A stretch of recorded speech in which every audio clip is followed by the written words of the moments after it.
Hello, everybody So this is online. Councilmember Can you Rob. hear Just me? wanted to check, see if anybody can hear me. Rob or Everything's good? Jessica, can you hear me? I can hear you. Councilmember Clark, I can hear you. Can you guys hear me? Yes, you're Councilmember good. Rob, Mr. Thank you. Alabon, Mr. Quinn. Yes, sir, I'm here. All right, why don't you go ahead and start recording? We have a full quorum here in person. We got Councilmember Mayor Pro Tem Morrow, Councilmember Ricketts, and Councilmember Nahira.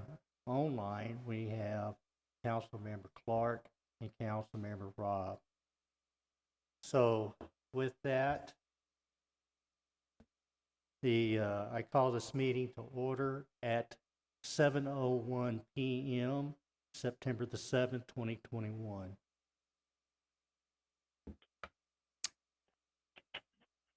If you would bow your heads with me, I'll offer the invocation. Thank you, Father in heaven, for your Son and our Savior, Jesus. We thank you for the many blessings that you have bestowed upon us and the great privilege that you've given us to govern and be stewards of this great community, Haslet. We ask for your wisdom, your understanding, and guidance. In Jesus' name, amen. If you'd stand with me for the Pledge of Allegiance.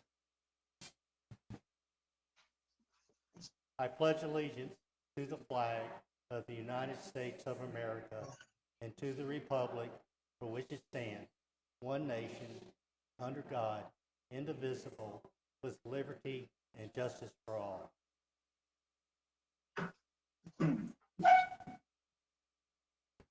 Citizen participation and comments. I do, and here it'll be further down, I do have 5 requests to speak on particular items.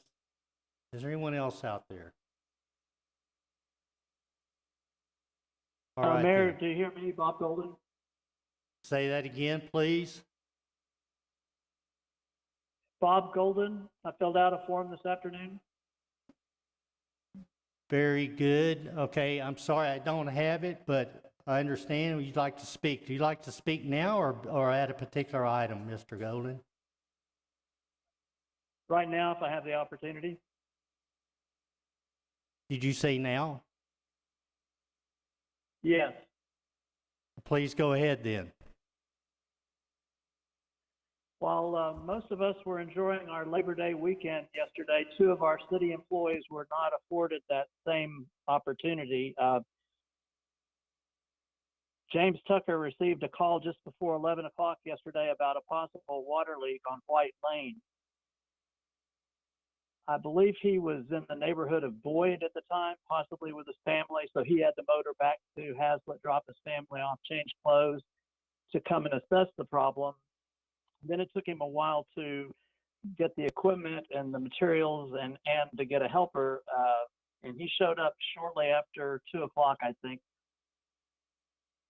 and was there until almost midnight last night. The water leak had gotten so bad that it was running awash in front of the yard in which this leak was happening, and it was in the 6-inch supply line running parallel with White Lane.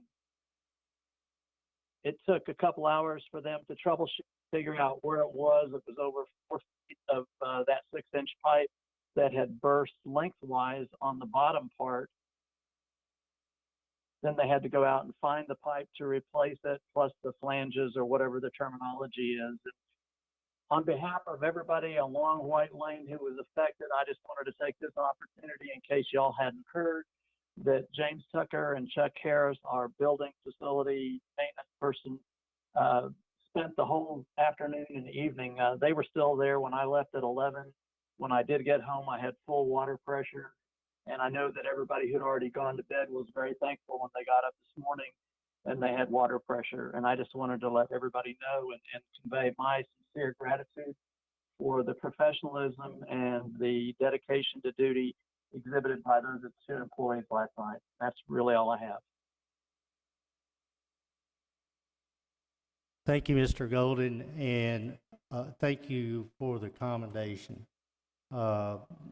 We have an outstanding public works, and in fact, all our employees. But Mr. Tucker, thank you very much. Thank you again, Mr. Golden. All right, now I'll move on to item number 4. Boards and commissions. Discuss, consider, and act to appoint, reappoint applicants to serve as members on the city's boards and commissions for the term of October 1, 2021 to September 30, 2022, or 23. It's a 2-year term. That's correct. Including places 1, 3, 5, and 7 on the planning and zoning commissions. Places 1, 3, 5, 7, and 9 on the Parks and Recreation Board. Places 1, 2, or 1, 3, 5, and 7 on the Haslet Economic Development Corporation Type A. Places 1, 3, 5, 7, and 9 on the Haslet Community and Economic Development Board Type B. Places 1, 3, 5, and 7 on the Library Board. Places 1, 3, 5, and 7 on the Capital Improvements Advisory Committee. The following places for reappointment, and all members have agreed to be reappointed, unless we had a late-minute withdrawal. And who was that, Mr. Quinn? Help me on that to find that name. It's on the Parks Board. Brian Clark. Say that again. I can't hear you. Brian Clark Okay, Brian Clark. on the Parks and Recreation. That's on the Parks and Recreation Board. So Mr. Clark regrettably needs to withdraw due to professional commitments and time for family and things of that nature. Is busy, getting very busy. So we would have one opening, which we will advertise via our website and other means for that opening. So we have appointments for all positions now, and that's those that are currently serving. At that, I'll turn it over to you, Council. Well, I would just like to thank these individuals for stepping up and serving on boards and being having a servant heart. And with that, I'd like to make a motion to approve, to appoint and reappoint all applicants as submitted, minus Mr. Clark. Very good. Thank you. Motion is made to approve all the reappointments as presented, unless Mr. Clark on the Parks Board. Is there a second?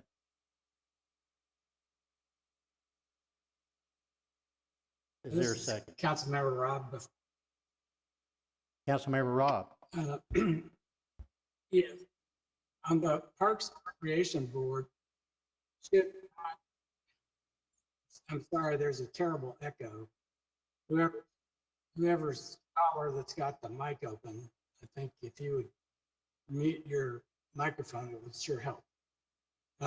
Should we not appoint alternate 2, Matthew Kushner, to 3?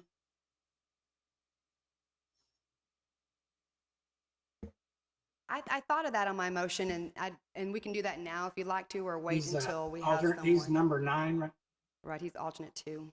I'm okay amending my motion if that's what y'all would like to do. Well, we can take this an appropriate way. I mean, if that's what you'd like to do, our council member Rob, you can request to amend the motion. Make your request. Okay, request amend the motion to include alternate 9 in the position 3 slot. Does main motion agree to the amendment? Yes, I do. The amendment is agreed to, so Do we have a second on this amended motion? Do we have a Councilmember second? Robinson. Councilmember Robb. Okay, very good. All right. Any further discussion?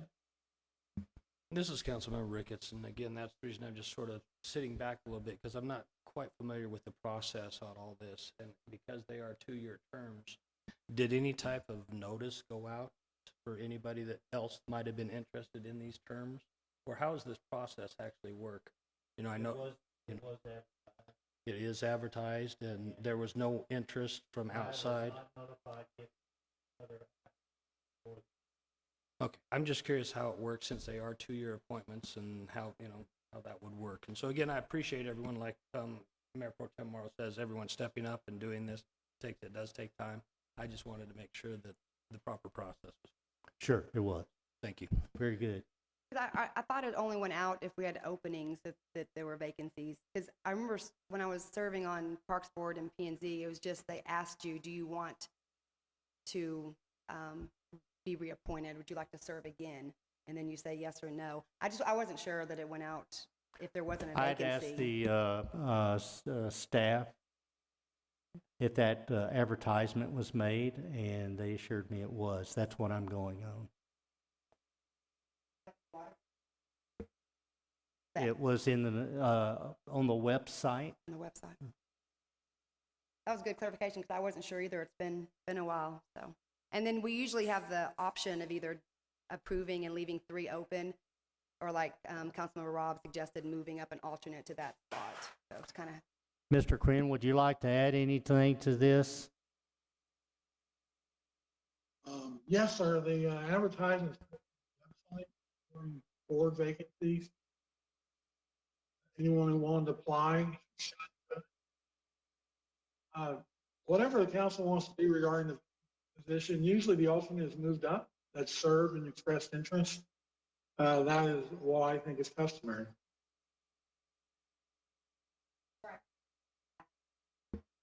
If they're comfortable going from alternate to place, a permanent place.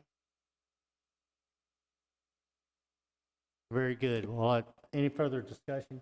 Yeah, I've got a question. So I guess I can serve on a number of boards. I see people on here on several boards. So is that, I guess, because we don't have enough people volunteering, or is that the case? That generally is the case, yes.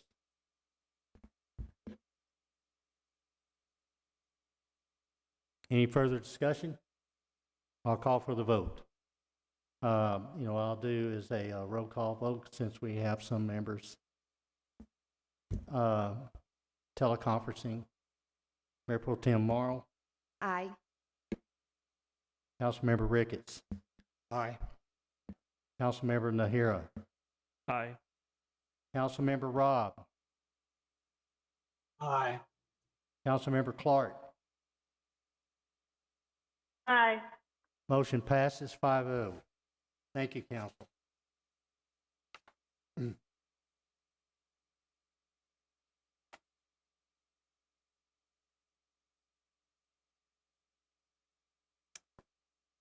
All right.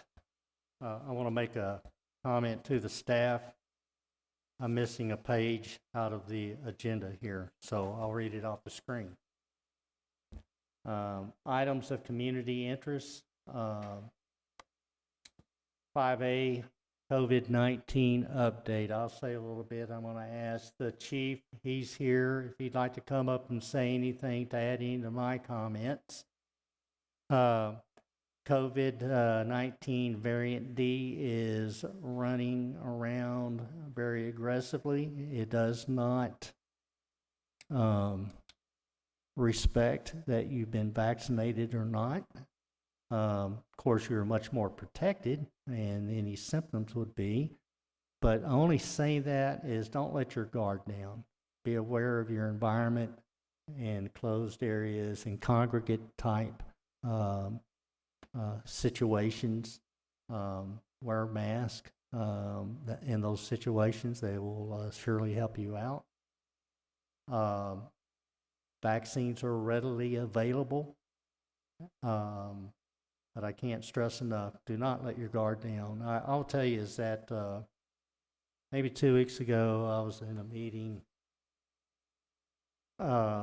with about 16 other mayors and Senator Ted Cruz. We had all lunch together. And after the meeting, I and several other mayors were talking about COVID-19 and being vaccinated and this, that, and the other. And one mayor asked the other mayor, says, well, do you feel bulletproof? And he goes, yeah, I really do. I feel bulletproof now. I think that might not be the best attitude to take. We are all susceptible to it. I know that everyone here knows that we had to shut our library down for 2 weeks because everyone there was exposed. Our office staff has suffered quite a bit of it, and that all told, we have 28 employees. 8 of them were out at one time. 3 of them were vaccinated. So it's indiscriminate with regard to that. Let's not feel bulletproof. Let's keep our guard up and be watchful. Chief, would you like to say anything else? Very good. But along with community interest, our library is open today after several weeks of closure. So I know Barbara is very happy about that, and her staff get back to work. They love to do that work, and they do an excellent job. But thank you, Barbara, and everybody. We're happy it's back open.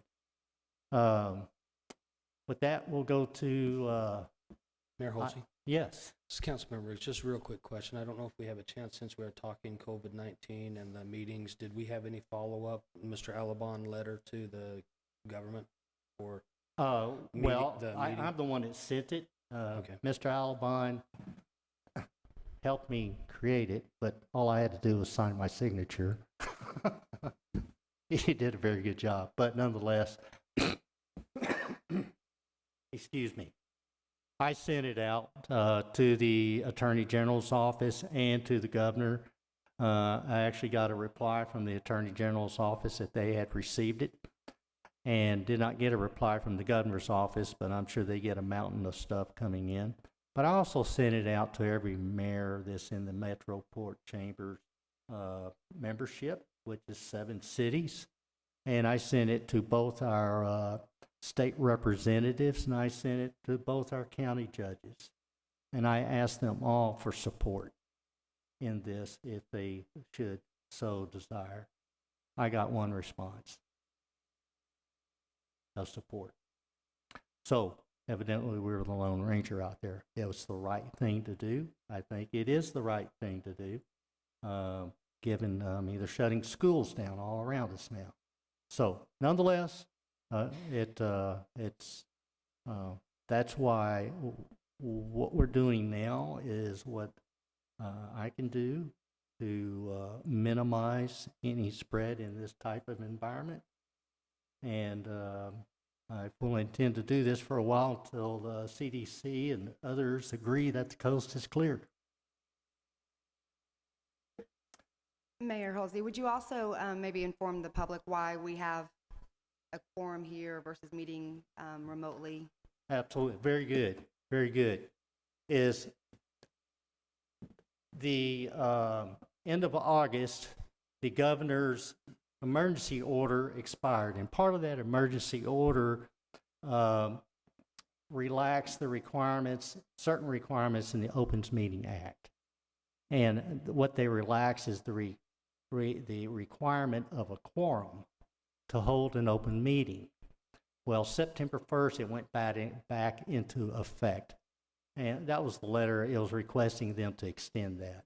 So September 1st, what is required of an open meeting is that the chair and members of the quorum, which is a minimum here, 3 city council people, be present at the meeting place, the regular meeting place. And that is the minimum requirement, other than it has to be open to the public. In this case, it is open to the public, but we're using CDC requirements on spacing. And that's why we have what we have now, a maximum of 9 to accommodate maximum separation. to help eliminate the spreading. But would you want to add anything to that? Okay, and I intend to, our other meetings to go this way again until CDC and our Tarrant County Health Department gives us we can, coast is clear. I do want to give a commendation to Tarrant County Health Department and their director and assistant directors in that what we had been going through, which was starting with the library, actually starting with some personnel in the office and then the library personnel, and then several times here back in the office again with the exposure of COVID-19. Those folks were just on top of it, doing traces. We give them their names, and I got to shout out to Chief Mays, very helpful, and we created a tracking log, which Tarrant County was very helpful. It helped their process very much, gave background information that they would have spent time collecting. But they were very supportive in helping us and giving us recommendations and advice along the way. Anything you'd like to add to that, Chief?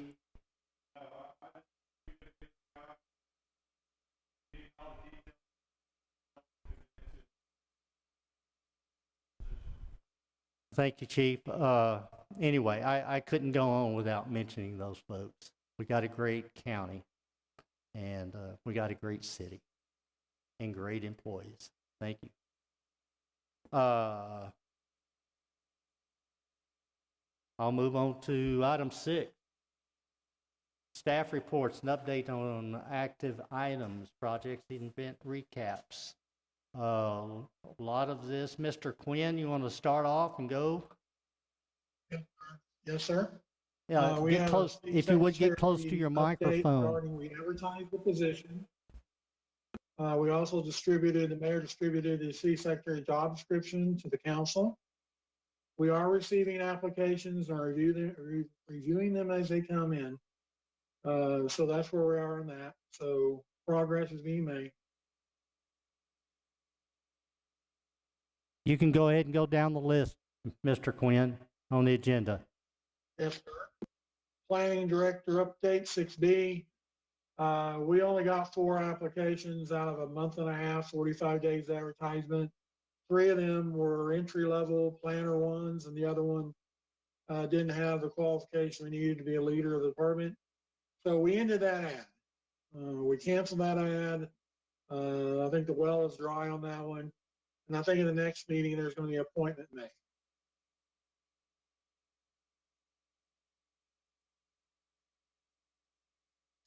We have item 6C. David has a report on that. Yeah, can y'all hear me? Yes, sir. Bridge, Keller-Haslet Road Bridge, their schedule looks like possibly as early as the end of this week. They don't want to tell anybody this too much yet, but there's a possibility they might have everything far enough along to be open by late this week. For sure, looking like for sure next week, but they're hoping for this week. There'll still be some final cleanup, permanent signage and things, but all things that they feel like they can handle. Flagman possibly, but it will never be totally closed back down again. So they're looking good to finish up fairly soon. Okay, David, go ahead to 6D Haslet Park Soil Project. We have a scheduled walkthrough on that project this Friday at 2 p.m. in the afternoon to start, come up with a punch list and start trying to finalize that project out. Yeah, I drove through there today. It looks good. Compacted along the side. We've had a lot of people. I think it's going to come down to minor little things here and there, a little bit of repair work, but it's all, I think, going to be small stuff from what we're seeing. And so far, from the neighborhood, we're getting good positive feedback. It looked good to me. 6E, Public Works Authorized Equipment Purchases, David. Oh, man, the guys in the Parks Department are so excited with their new Oh, look at that. zero-turn riding mowers.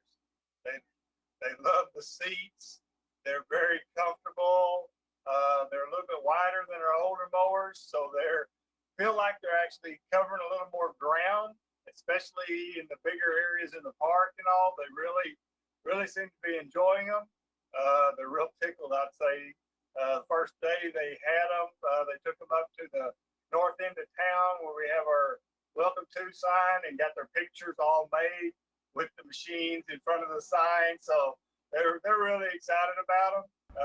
They come in every afternoon, clean them and all, and dust them all off. And so they're really excited so far. Zero, the big bat wing, since we have a number of people out due to COVID, we have had no chance to even get on it, try it out. It's hooked up, all ready to go. Just can't try it out because we don't have enough operators. But everybody's excited, can't wait to get it out and get in the field and start using it also.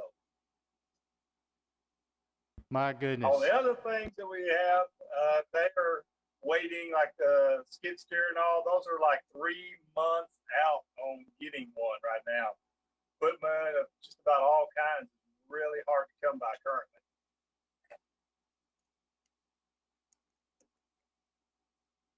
Okay, David, how about the fire station schools pond? We have a person who wants it, and they are, biggest problem they're trying to do is secure trucks to haul it.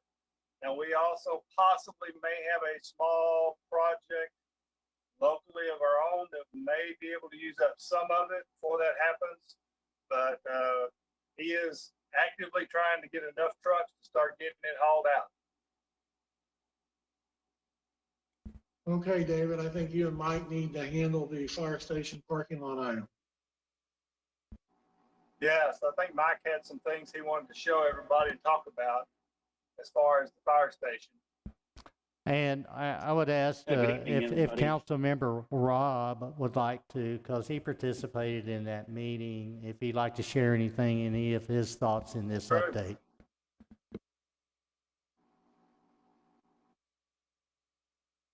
As Mayor and David both alluded to, we had a good productive working meeting on September 2nd, I guess it was, of last week, whereby myself, the mayor and Councilman Rob, along with the fire chief and Mr. Rogers, all sat down. We took a look at the existing parking lot expansion plan that had been rectified to fit the boundaries, and we ended up showing everybody the drainage and the proximity of the plan as currently laid out, and pointed out some of the issues associated with the proximity of the edge of the parking lot in relation to the edge of the property on the fire station property there. And what we ended up determining was that a concept plan needed to be put together to try to see if there was a better way to lay out and accommodate the parking that was inclusive of the necessary drainage improvements to be taken into account on the project. So we've been able to develop at this point one concept sketch this morning, and we're hoping to get together with everybody next week, get some feedback and buy-in from the chief public works, and hopefully Mr. Rob can join us again as well as the mayor. And at that point, we can get everybody kind of on the same page. What we're hoping to do is work with that existing contractor and see if we can't get him to price a couple of the options for us as far as trying to reconfigure this parking to accommodate the drainage and future needs of the project site. So we know what kind of drainage we're dealing with at this point. And I think what we're trying to do now is figure out how best to accommodate the needs of the project site through a couple of concept sketches that can be developed into some sort of project plan. David alluded to the possibility of some materials usage from from that material that's currently stockpiled there to the east of the fire station. And we think we've got a plan that might be able to make use of some of that spoil material that's currently stockpiled there adjacent to the project. Councilmember Rob, you want to recant any or give the council an update from what you saw? I guess I'd like to just kudos to everybody involved and realizing, okay, we have a problem here that needs a solution. And let's get together and see what we can come up with that might work. This drainage issue was not insignificant, or doesn't appear to be. And the last thing we want to do is cause water to back up into Ashmore Farms in the meadow, which drains under the culvert under 156. And the parking lot as proposed could inhibit the free flow of the water down there that goes on down into Brentwood. So we wouldn't want to do anything to mess that up either. So this is something we need to step back and take another considered look at, and we'll see where we get, and we'll bring that back to the council, I guess, for whatever action needs to be done. I would like to add to that in that once everybody saw what was before them, that the technical issues confronted involved with putting that parking lot out there where it was, and the drainage not having been addressed. And again, like Councilman Rob said, it's not insignificant. Nonetheless, in 2 weeks, what I understand, there is a interim plan to accommodate the parking that has been requested, but also will incorporate just an interim. It will be a covered walkway from that parking area to the fire station entry on the north side. And the reason for that being is that it's going to take quite a bit of study to provide, because there's got to be drainage ditching provided that was never accounted for, and that's 37 feet wide at this moment, according to their look and estimates. But so this will be probably a multi-step plan. One, to get that parking area that's been requested and needed, and that's what you should be seeing in 2 weeks as an interim plan, and they can explain it further, but also going for a permanent design plan that looks at the parking as well as the taking into the account, which we're both looking at here in the very near future, in the next 2 years or so, is the expansion of that fire department on the north side of the administrative offices, and on the south side the addition of a bay, which was always contemplated when the station was originally built. And so that's what that permanent study would take into account: drainage and expansion, all of it holistically. But there is an interim plan that will be presented in 2 weeks, as I understand it. Is that correct, Mike? Hello, Mike Anderson. Yes, sir. That's correct. We'll have an interim plan that we can present in 2 weeks. Yes, sir. Very good. Councilman Rob, did I remember all that correctly? Yes, that's a good accounting, and we also learned in that meeting that the agreement that we have with the concept we have with the Fort Worth Fire Department to take care of the calls on the west side of the railroad tracks comes before the Fort Worth City Council and the consent agenda before we meet again. So in 2 weeks at our next council meeting, we'll know the outcome of that. And since it's on the consent agenda, I think we can make assumptions that it's been favorably received. And so then we can then use that in our planning for how to go forward with our own fire department, our own in the existing fire station. Very good. That concludes our updates. Do y'all have any questions for Yes, anybody? I had a couple of questions. David or Mr. Rogers, on the Keller-Haslet Bridge on 6C, so there's not going to be one lane. They're hoping that next week it'll be open completely for. Yes, they figure that the road will be open. All it will be is during the daytime hours, during their work hours, they may have some temporary shutdowns while they're drilling, setting temporary, permanent posts for signage, putting up some railing, cleanup. So there's going to be some dump trucks in and out for some cleanup and haul off. So there'll be some periods where there may only be one lane, but that's all going to be during the daytime.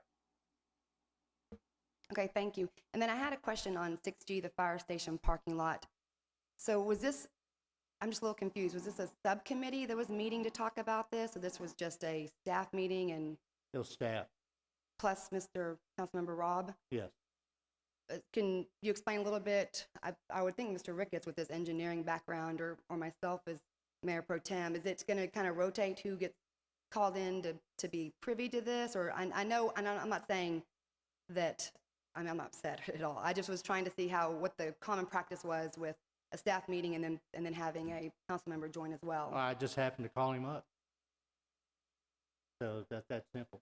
Okay, so I've only been on the council for 2 terms here, so I've just never known of a staff meeting with the council member, but that might be how you moving forward will kind of be called in for different things to give give help or. Councilmember Rob has been, he's an engineer, and he's got a lot of experience with this stuff. I knew he understood every aspect of what they were talking about or needed to talk about, and I thought he was a good person to have. So I invited him to come. That's fine with me. I was just curious how moving forward that was going to be. It's meetings whoever and I think developers. might best be party to it, if I ever invite another council person to anything. Okay. It was not anything planned or deliberate, I'm just going, well, it'd be a good idea to have Councilmember Rob here. All right, thank you. All right, then. Anything else? We'll go on to item 7, this consent agenda. We have 7A is the regular city council meeting minutes from August 16th, 2021, and approval resolution number 011-2021 adopting and designating the Fort Worth Star-Telegram as the official newspaper for the City of Haslet for October 1, 2021 to September 30, 2022. And it's to you, council. Would you like to pull any item? If not, if I could have a motion, please.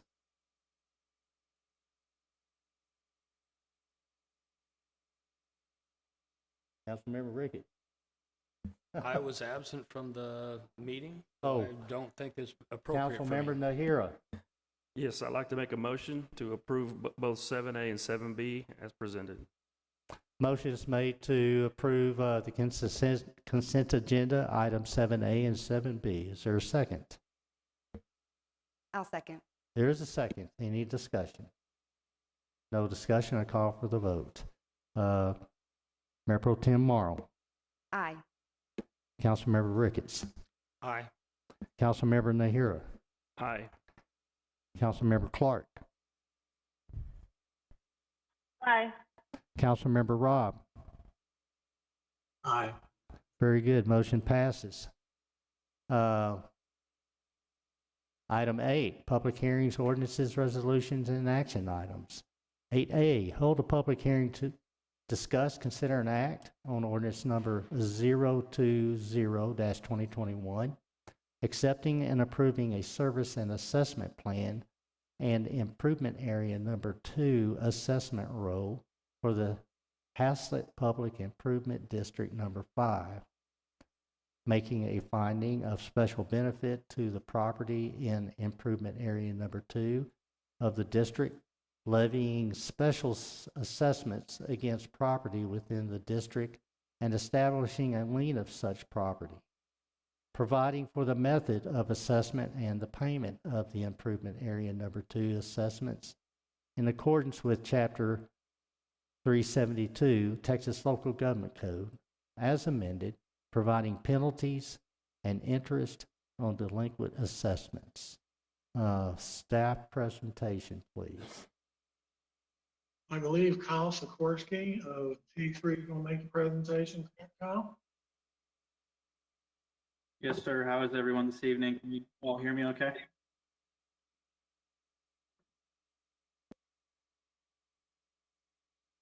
Yes, we can hear you.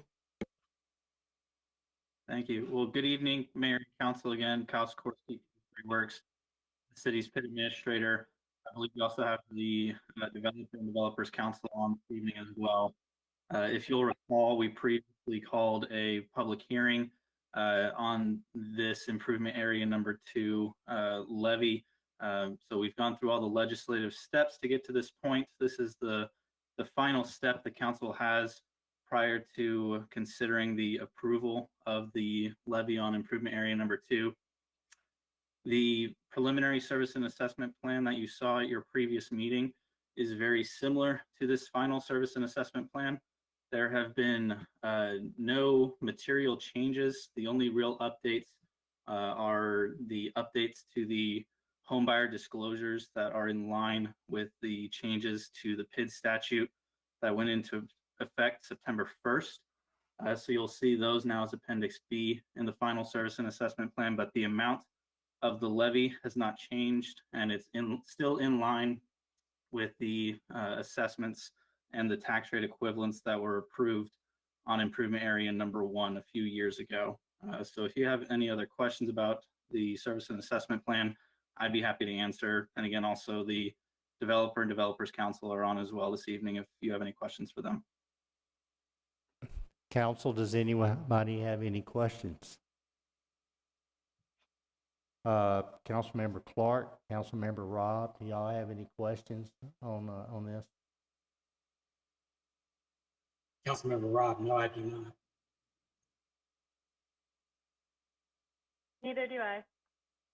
Very good. Then we will go to item 2, the public hearing. I open the public hearing on item 8A at 7:43 p.m. and invite anybody from the public who would like to speak on this item. Mayor, I'd like to speak. Who is this? Oh, is that Hilborn. Ms. Hilborn? 2207 Virginia Lane. Please go ahead.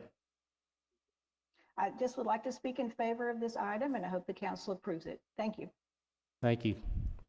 Would anybody else like to speak on this from the public? Good evening, Mayor Holsey. This is Corey Admeyer. Yes, ma'am. Ventura PLLC. Would you please? The address is 94. Yes. Can you hear me okay? Yes, ma'am, we can. Thank you. Okay. Thank you. Address is 9406 Biscayne Boulevard, Dallas, Texas 75218. On behalf of the landowners of 100% of the property within improvement area number 2 that would be subject to these assessments, I would like to speak in favor of the levy of the assessment.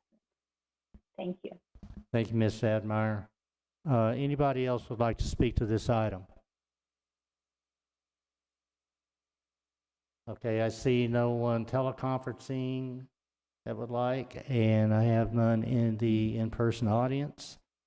I'll close the public hearing. Item 3, discussion. Council, any discussion on this item?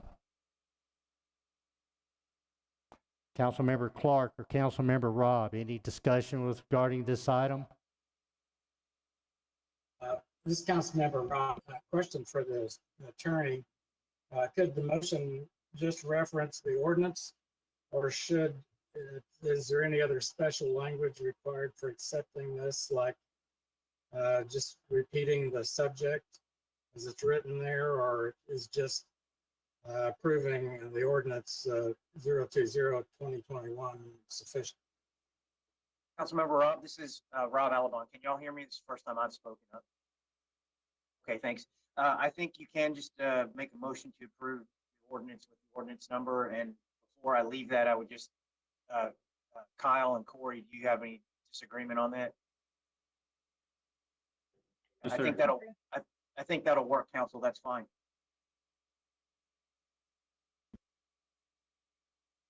I agree to that as well. The ordinance number encompasses all that we read, and that is the subject matter of the ordinance.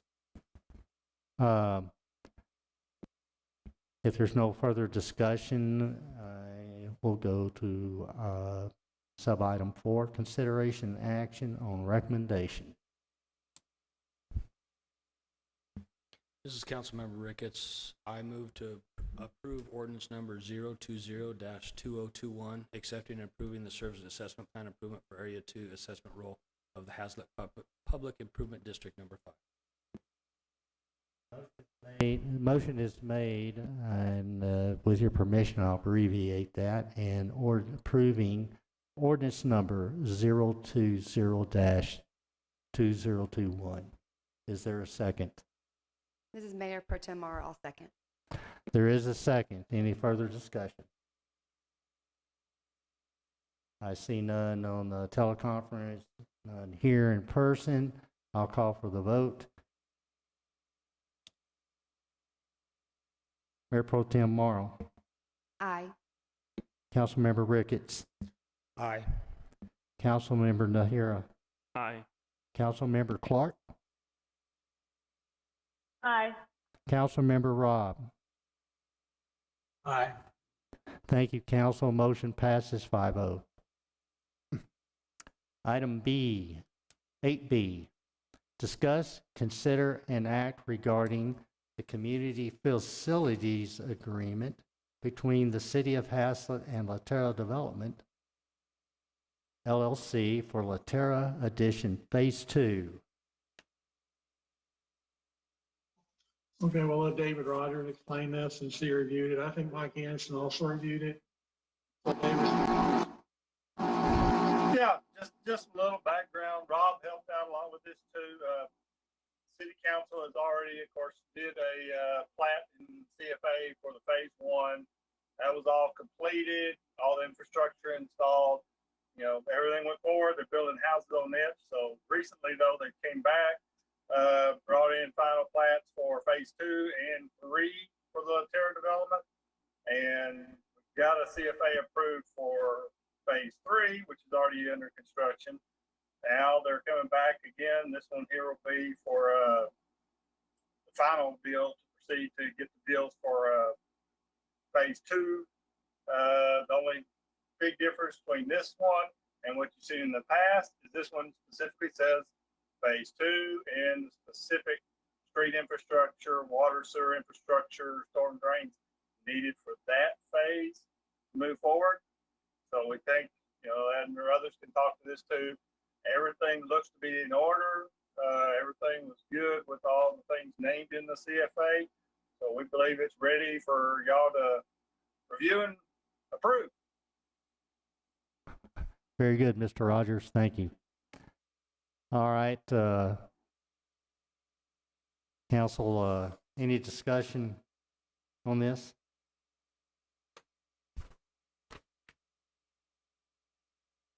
If not, I'd entertain a motion. This is Mayor Pro Tem Morrow. I make a motion to approve Latera Phase 2 CFA as presented. There's motions made to approve Latera CFA as presented. Is there a second? This Councilmember Ricketts, I'll second. There is a second. Any further discussion? I see none on the teleconference, none here. I'll call for the vote. Mayor Pro Tem Morrow. Aye. Councilmember Ricketts, Aye. Councilmember Nahara, Councilmember Clark, Aye. Councilmember Robb. Aye. Motion passes 5-0. 8C, discuss, consider, and act regarding a developer agreement between the Nance Hall Ranches and the City of Haslet for the acquisition of parcels 24 and 24DE as required for the Haslet Parkway project. This is things that the council have had, and this is, I think, the last go-around on this. Who is that Mr. Alabon or Mr. Chambers on this? I believe Thad will be the main presenter and Rob will add in when needed. All right, very good. Mr. Chambers. Thank you, Mayor, the council. Again, we have 5 items on tonight. This one is slightly different than the 4 that you'll see after it. This is more consistent with agreements that were in phase 1 of the project. The larger tracks receive more benefit from having a road coming through that's got so many participating parties. So they are dedicating right-of-way and the drainage easement for this parcel. The value of that is a little over $210,000. One of the things that the city has agreed in previous agreements, and it is included in this, is when they come in for zoning, the administrative application fees are waived per this agreement. It does not commit council to any type of zoning. That would be contract zoning and illegal. It just says that they don't have to pay the fees associated with that application. All other parts of this agreement are consistent with the previous agreements in phase 1, and I'll answer any questions you may have.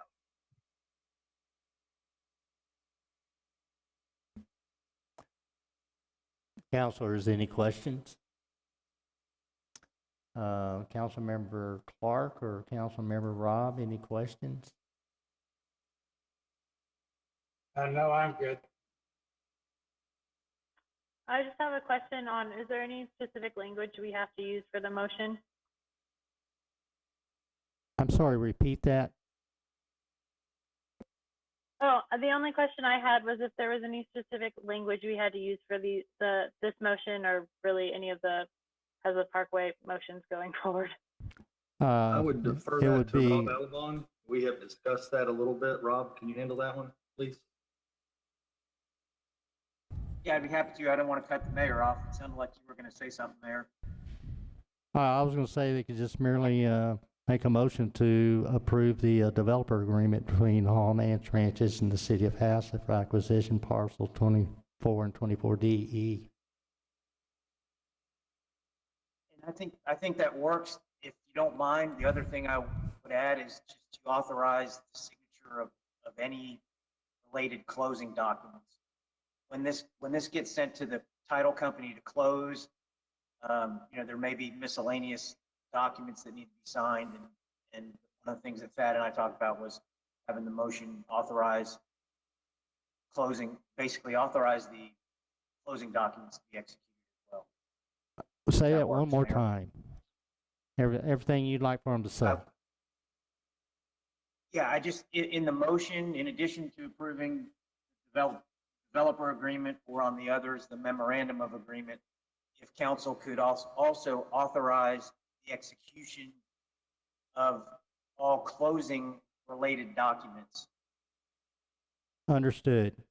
So council, did you hear that? It would be approving the developer agreement between Hall and Nance Ranches and the City of Haslet for acquisition of parcels 24 and 24DE, and also the execution of closing documents related.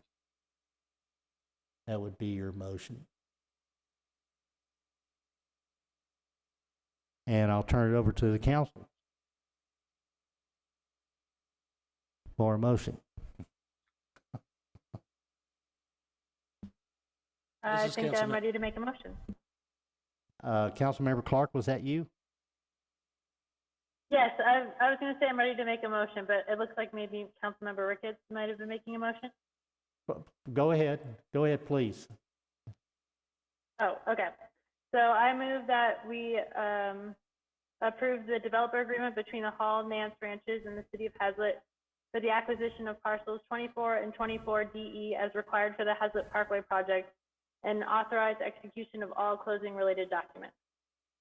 Motion is made to approve the developer agreement between Hall Nance Ranches and the City of Haslet for acquisition of parcels 24 and 24 DE as required for the Haslet Parkway project and approval of the execution of all closing documents related. Is there a second? Councilmember Ricketts, I will second. There is a second. Any further discussion? All right, I'll call for the vote. Mayor Pro Tem Morrow, Aye. Councilmember Ricketts, Aye. Councilmember Nahira, Aye. Councilmember Clark, Aye.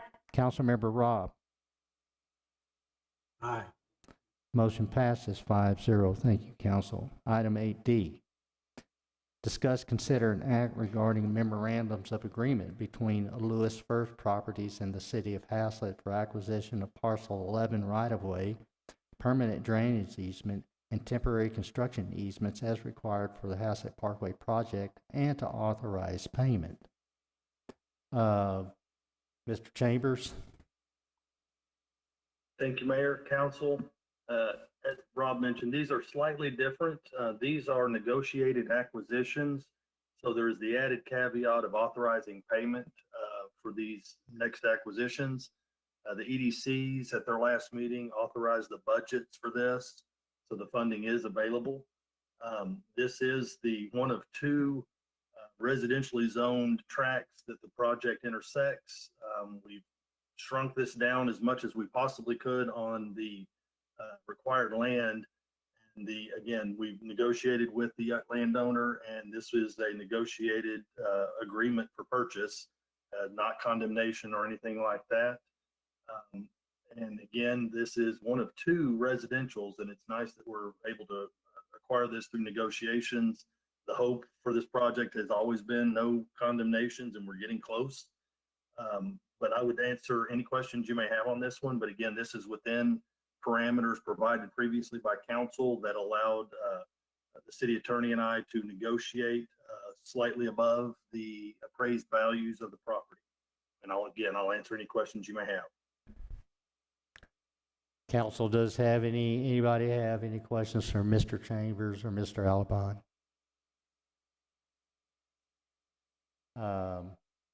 Councilmember Wart or Councilmember Robb? Okay, there are none. Nothing? Very good. All right then. Could I have a motion, please? This is Mayor Pro Tem Morrow.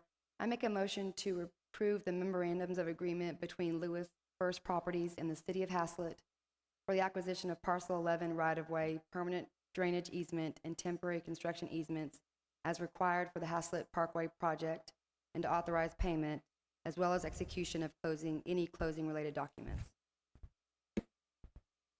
Motion is made to approve memorandums of agreement between Lewis First Properties and the City of Haslet for acquisition of Parcel 11 right-of-way, permanent drainage easement, and temporary construction easements as required for Haslet Parkway project, and to authorize payment, and for the execution of any closing documents required. Is there a second? Councilmember Ricketts. Council- Is someone going to second this? This is Councilmember Ricketts. I'll second. Very good. All right then. It has been seconded. Any further discussion? All right then. I will call for the vote. Mayor Pro Tem Morrow. Aye. Councilmember Ricketts. Aye. Councilmember Nahira. Aye. Councilmember Clark. Aye. Councilmember Robb. Aye. Motion passes 5-0. Thank you, Council. 8E. Discuss, consider, and act regarding memorandums of agreement between Office Equity Solutions and the City of Haslet for the acquisition of Parcel 16 right-of-way, permanent drainage easement, and temporary construction easements as required for the Haslet Parkway project and to authorize payment. Mr. Chambers. Thank you, Mayor, again, and council. Brace yourselves. These next two, I think, are the two largest acquisition costs we have. These are near FM 156. We did anticipate these expenditures. We still expect the entire right-of-way acquisition process to come in at around 50% of what the original $4 million projection was. So again, EDCs are prepared to fund. This is the lot that is adjacent to the OES medical building, just north of where Avondale Haslet comes in. I guess that's the northeast corner. So again, this is within budget and within the parameters that we were provided by council to settle this as a negotiated acquisition without having to go to condemnation. I'll answer any questions you may have. Council, do we have any questions for Mr. Chambers or Mr. Alabon? Mr. Nahara. All right. Councilmember Clark, Councilmember Robb, any questions out there? Okay, there is none, then I'll call for the vote. Oh, I'm sorry. Okay, I'm getting ahead of myself here. I'm anticipating. I'm sorry. And thank you. A motion, please. We can spread the wealth here. I'll take a crack at it. I move that we approve the memorandum agreement between Lewis First Properties and the City of Haslet for the acquisition of Parcel 11 right-of-way, permanent drainage easement, and temporary construction easements as required for the Haslet Park project. Oh, 8E? Yes. Okay, I'm sorry. Yeah. Sorry.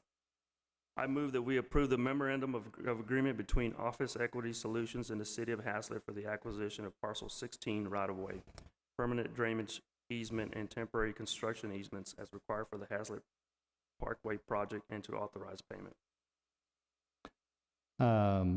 Very good. Should any language be in there about execution, closing documents? Yes, sir, that'd be great. This is Rob. Would you, Councilmember here, would you add to the end of that authorizing execution of any closing documents? In authorizing execution of any closing documents. Very good. Motion has been made to approve the memorandums of agreement between Office Equity Solutions and the City of Haslet for the acquisition of Parcel 16 right-of-way, permanent drainage easement, and temporary construction easements as required for the Haslet Parkway project, and to authorize payment and to authorize the execution of any closing documents required. Is there a second? Councilmember Robb seconds. Did Councilmember Robb, you seconded? Is that correct? Yes. Very good, thank you. There is a second. Any further discussion, council? Okay, I see none. I'll call for the vote. Mayor Pro Tem Morrow. Aye. Councilmember Ricketts. Aye. Councilmember Nahara. Aye. Councilmember Clark. Aye. Councilmember Robb. Aye. Thank you, council. Motion passes 5-0. Item 8F.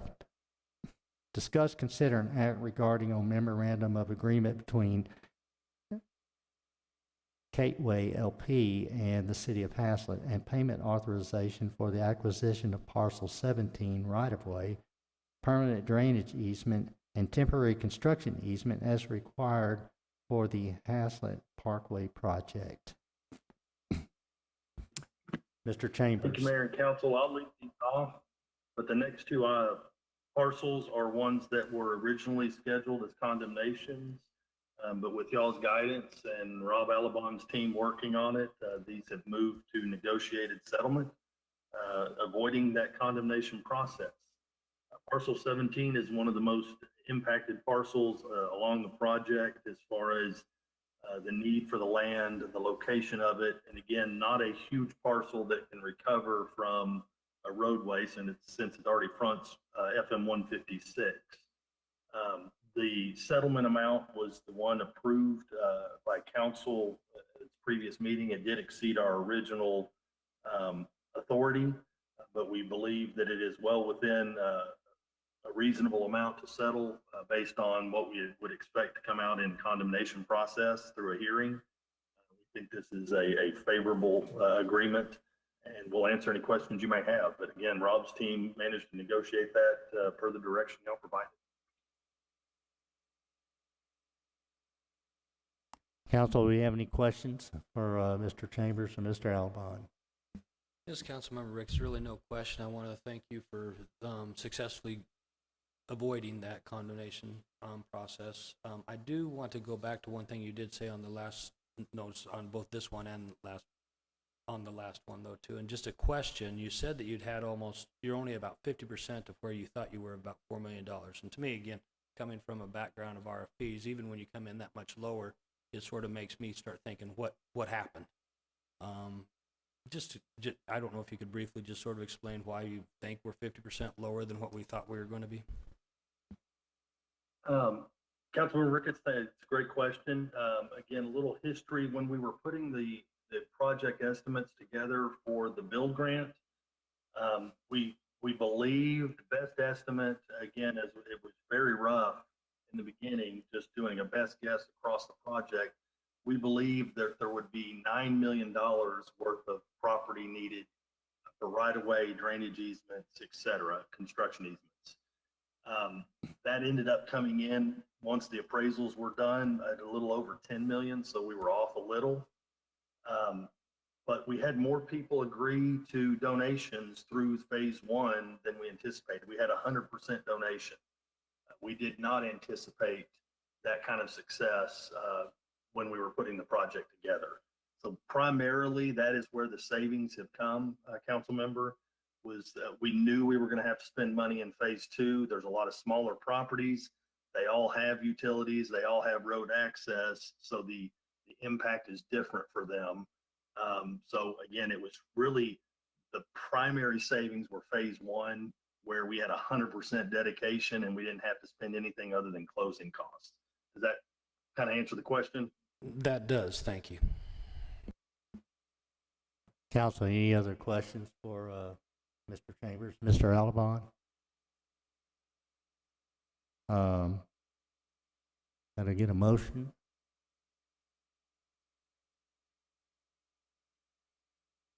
Mr. Nahara?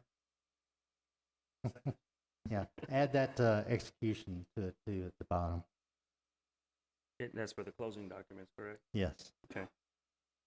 I make a motion to approve the memorandum of agreement between Kateway LP and the City of Haslet and payment authorization for the acquisition of Parcel 17 right-of-way, permanent drainage easement, and temporary construction easement as required for the Haslet project, and approval of any closing documents. Execution of. Execution of any closing documents. The motion is made to approve the memorandum of agreement between Kateway LP and the City of Haslet and payment authorization for the acquisition of Parcel 17 right-of-way, permanent drainage easement, and temporary construction easement as required for the Haslet Parkway project, and the execution of any closing documents as required. Is there a second? This is Councilmember Ricketts. I'll second. There is a second. Any further discussion? I'll call for the vote. Mayor Pro Tem Morrow. Aye. Councilmember Ricketts. Aye. Councilmember Nahara. Aye. Councilmember Clark. Aye. Councilmember Robb. Aye. Motion passes 5-0. Thank you, council. Item 8G, discuss, consider, and act regarding memorandum of agreement between SCJ Assessment Management Investment Company and the City of Haslet, and payment authorization for the acquisition of Parcel 20 right-of-way as required for the Haslet Parkway project. Mr. Chambers. Thank you, Mayor. Thank you, sir. Thank you, council. This is the last one for tonight. I should say all of our 3 condemnations that we had to file were very busy people who put attorneys on them. We really didn't even get to negotiating until the condemnation hearings were called. So there was never really anything adversarial. But this one was 7-Eleven's property, and they basically told us to condemn from the get-go. And once the hearing started to get close, they began talking to Mr. Alabon and his team. And again, they were able to negotiate within the parameters. This one did not need to come back for a secondary approval. Within the original parameters of acquisition, they are willing to settle this acquisition, and we will be able to cancel the condemnation hearing. I'll answer any questions you may have. Council, do you have any questions for Mr. Chambers or Mr. Alabon? There are none. I've seen, did someone, Councilmember Robb, you're I'd just like to recognized. ask, how many more are out there that we are still letting? I think we have a about 4 or 5 schedule, more out there, don't we, Robert, Mr. Chambers? In front of me, I apologize. I could probably dig it up. I think we have, Mayor, is it 5 or 6 next time? I think. Somewhere around 5 more left, Councilmember Robb.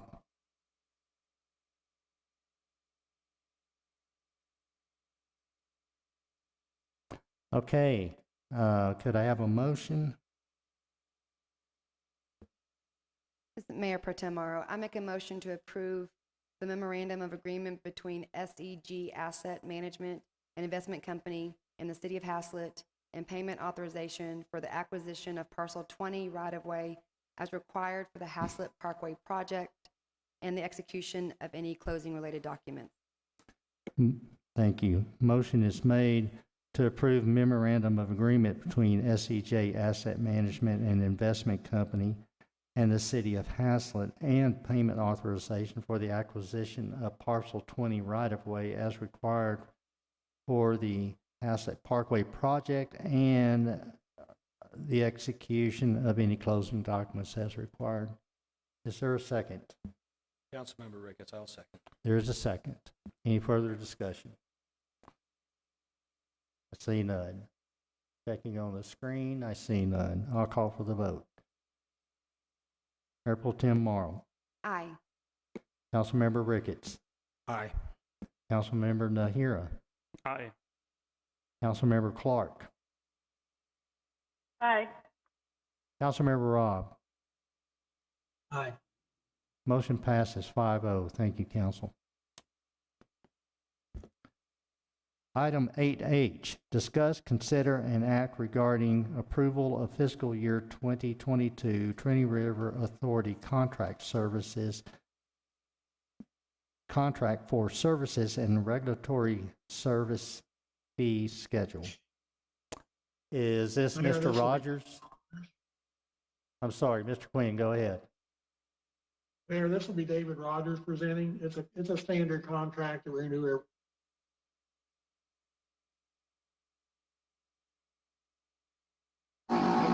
Yeah, hear me? This is our annual contract for them to do our pre-treatment testing. So far, we've never had an industry that's needed pre-testing, but we always enter into this contract every year, anticipating that at some point we might have an actual warehouse or a industry that might move into town that might need this service. So this is something we've been doing now going on 11 years, I believe now, 10 or 11 years. It's been a while. What stuff is that we've been doing for 10, 11 years? This contract, Okay, what's in this contract that's unique?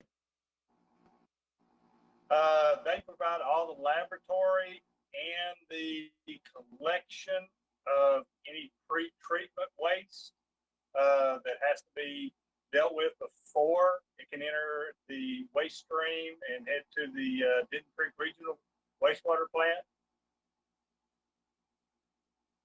Very good, thank you. All Yeah, they right, changed a few feet this year, but the way the fees worked out, with the few that they went up, they actually went down on some others, so it actually ended up being same cost as it's been every year now for going on 10 years. It hadn't really changed. very good. Council, you have any questions for Mr. Rogers?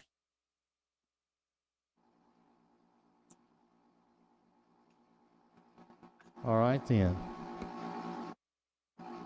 Could I get a motion? This is Councilmember Ricketts. I move to approve the FY 2022 Trinity River Authority contract for services and regulatory services fees schedule. Motion is made to approve the fiscal year 2022 Trinity River Authority contract for services and regulatory services fee schedule. Is there a second? I second that. Councilmember Nahara seconds. Any further discussion? All right, I'll call for the vote. Mayor Pro Tem Morrow. Aye. Councilmember Ricketts. Aye. Councilmember Nahara. Aye. Councilmember Clark. Aye. Councilmember Robb. Aye. Very good. Thank you, council. Motion passes 5-0.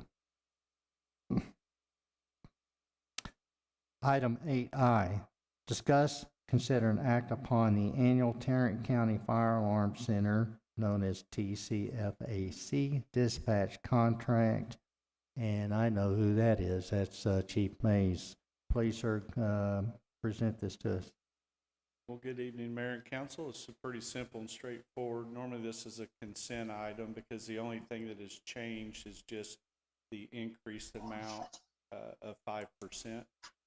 But given that we could have change in dispatching services, if you have any questions you'd like to ask, that's why it's here. But essentially, we did budget for the 5% increase for Tarrant County Fire Alarm. I think it's $1,630. And so if and when the new budget is approved, and if we do go forward with changing services, Tarrant County Fire Alarm is well aware of the situation and what's going on. I'm president of the board, and we planned our budget for it. So anyway, we'll give a notice of cancellation if we choose to go with another vendor after October 1. But if you have any questions, be happy to answer. And that intent is Fort Worth. That is correct. Very good. Any questions for Chief Mays? Councilmember Clark, Councilmember Robb, any questions out there? Okay. All right, council.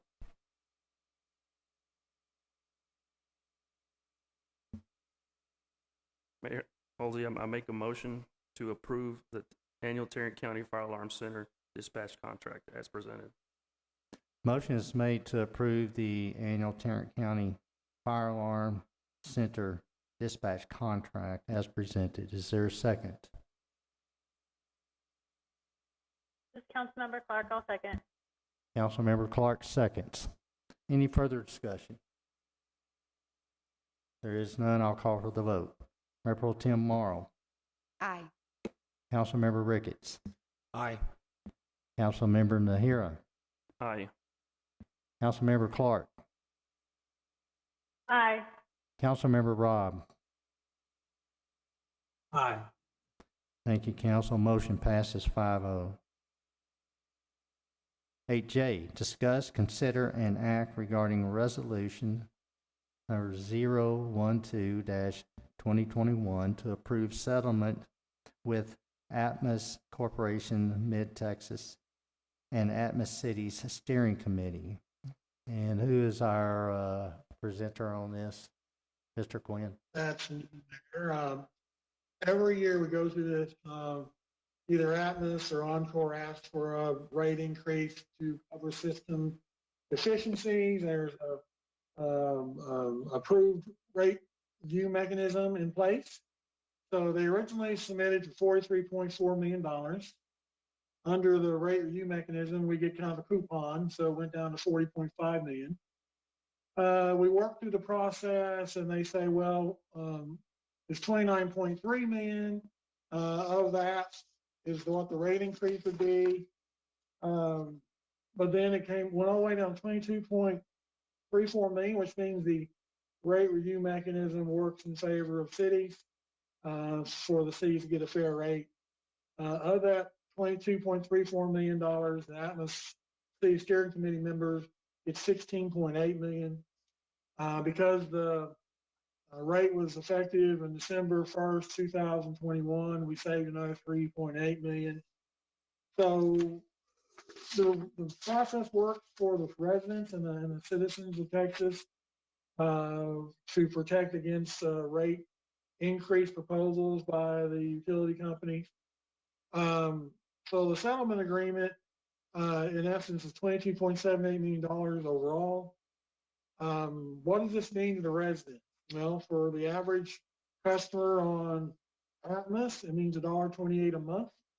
And for commercial properties, 4.03 a month, at 2.2% or 1.61%, any way you look at it for residential and commercial usage. The system works. Darren Winfield is here on the phone tonight if he cares to speak. But by using this rate review mechanism process, the Atmos City Steering Committee saved a lot. Atmos City Steering Committee saved a lot for the residents. So it works. So in the process of 5 months from April 1st to August, we were able to get down the rate increase proposal about $20-some million.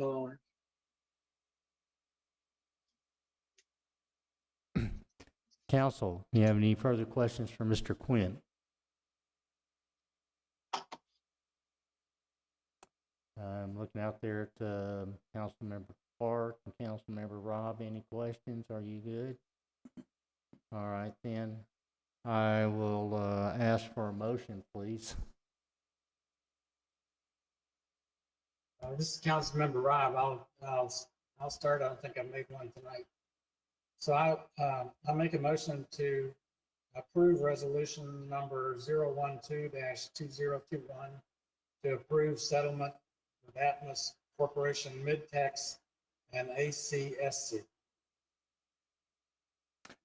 Motion is made to approve resolution 012-2021 to approve settlement with Atmos Corporation, Midtex, and Atmos City Steering Committee. Is there a second? I second that. There is a second, Councilmember Nahira. All right. Any further discussion?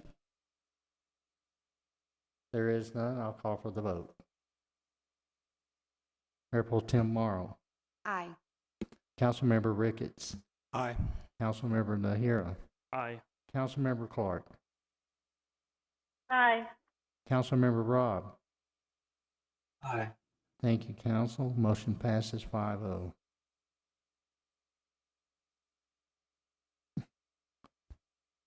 Item 8K. Hold a public hearing, discuss, consider, and act regarding the appointment of Belchip and Associates, Inc. as city engineer. Staff presentation. Mr. Halsey, before you get started, I thought a quick question. I don't know if this is the right time. I was just curious why this is a public hearing versus just an action item. And I don't know if that's a question for you or Mr. Quinn or Ms. Rice. I was just curious what differentiates public hearing by law versus an action item. I really don't know. Well, a public hearing is you're hearing what the public input is. And we can call for that on any item. Okay, that we so that can be desire. called on any item. Then the public can speak on any action item as well. Yes, ma'am. Okay, so the, okay. And of course, this is discuss, consider, and act, and also the requester asked for that to be in there. I didn't hear what you said. The requestor, Oh, the requestor? the council person, okay. requesting this item, ask that to be in here. So really any item could be a public hearing? We could put a public hearing on it. Everything? Everything. Okay, thank you.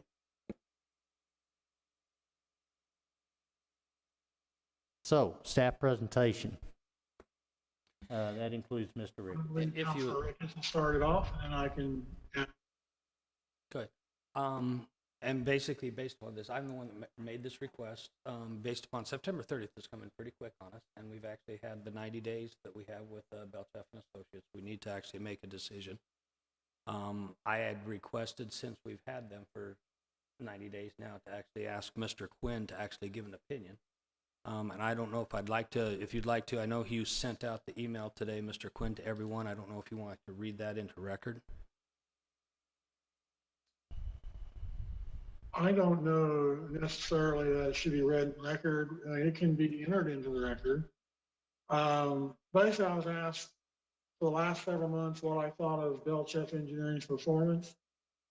And I enumerated, and I thought they were very responsive, that their quality work was very high, their history of the system was very good. They were very knowledgeable in the zoning regulations, the subdivision regulations. They brought a lot of history knowledge to the water, wastewater, and street systems. I attended several meetings where I had anticipated there would be some issues regarding development, but that was not the case. Belchef and Associates, I think Mike Anderson and George Belchef met with the Sweetgrass developer and engineer, and they worked toward a solution where it wasn't going to be, you can't do your development. It was, how can we help you get this development started? So phase 1A and 1C were approved, continued on some future sewer line improvement. As enumerated earlier, I think Councilman Robb was witness to working through the fire station parking lot issue. I was at first thought, what is this? And then I started listening to it. And it seemed to be a lot more issues involved in just laying pavement on a piece of ground. And I think that by making some improvements, we've lost about 16 parking spaces, which made the whole effort kind of futile. So they've come up with some different ideas. They'll get the parking done, reserve land for future expansion of the fire department, and make sure volunteers and fire trainees and people that came to the fire station on tours would eventually have a place to park. I've attended engineering meetings with Belchef and staff, and not only do they provide their recommendations, they ask staff for their input, are they going in the right direction or not, which I thought was pretty valuable. They did not come in and say, this is what we should do. They made different proposals and say, what do you think? So I thought that was very important. They have working relationships with David Rogers, I think Kurt Mays, other city staff. They develop them very well. So that's my opinion. And based on that, I'd recommend their approval as city engineer. But I was just asked my opinion, and that's what I thought. So and that's my thinking on it. Thank you, Mr. Quinn. Also, that's really the presentation that I would like to have had, is actually get his opinion on this going forward. And then I also asked for the public discourse, if possible, because I know that there's people out on our constituents that had things that they'd like to say on this also. All right, then we'll go to item 2, public hearing. I've got 4 requests to speak on this item. All right. First would be anybody, let me ask, is anybody speaking against this proposal, this item? If it is, I will please, speak against please it. let me know now. Anybody I will speaking speak against? Is someone speaking? I will speak against. If you're asking if anyone will speak against, I'm saying that I will speak against. If you'll recognize me, I'll be glad to do so.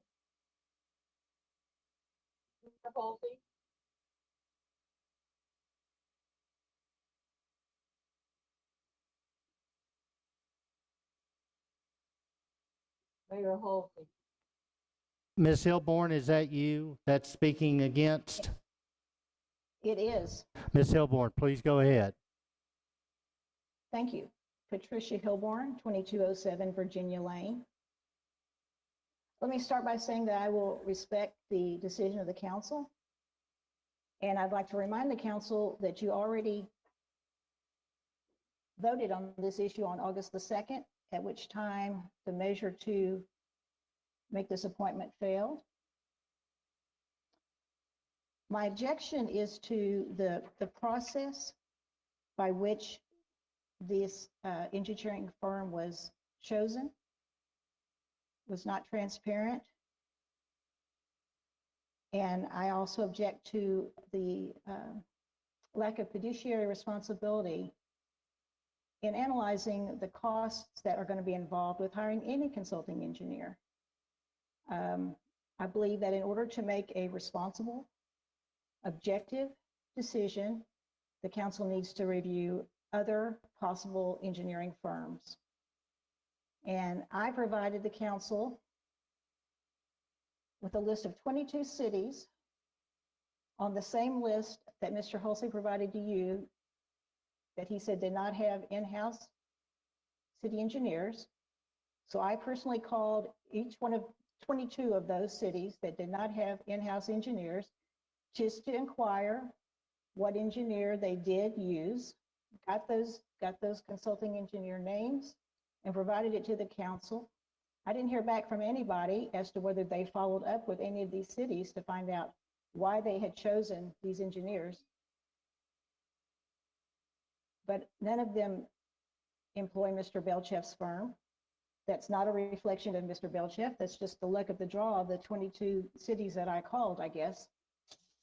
But I think if you really want to do your job and own your responsibility to the city, you need to consider more than just one engineer. So I'm asking you, as a matter of transparency and responsibility, to vote this request down again, as you did on August the 2nd, and start the process to look at more than one engineer. I will add, though, that it's very possible that Mr. Belcheff's firm is the firm that is the best fit for our city. But none of you know that now, and no one who might speak from the citizenry can say that they know that either. So I hope you will remember that and make the right choice for our city, and not what has been suggested that you make without all the information. Thank you. Thank you, Ms. Hilborn. Anybody else speaking against this item? All right, there is none. Then those speaking for this item, I have 4 cards that have been filled out. First one is Mrs. Marilyn Broyles.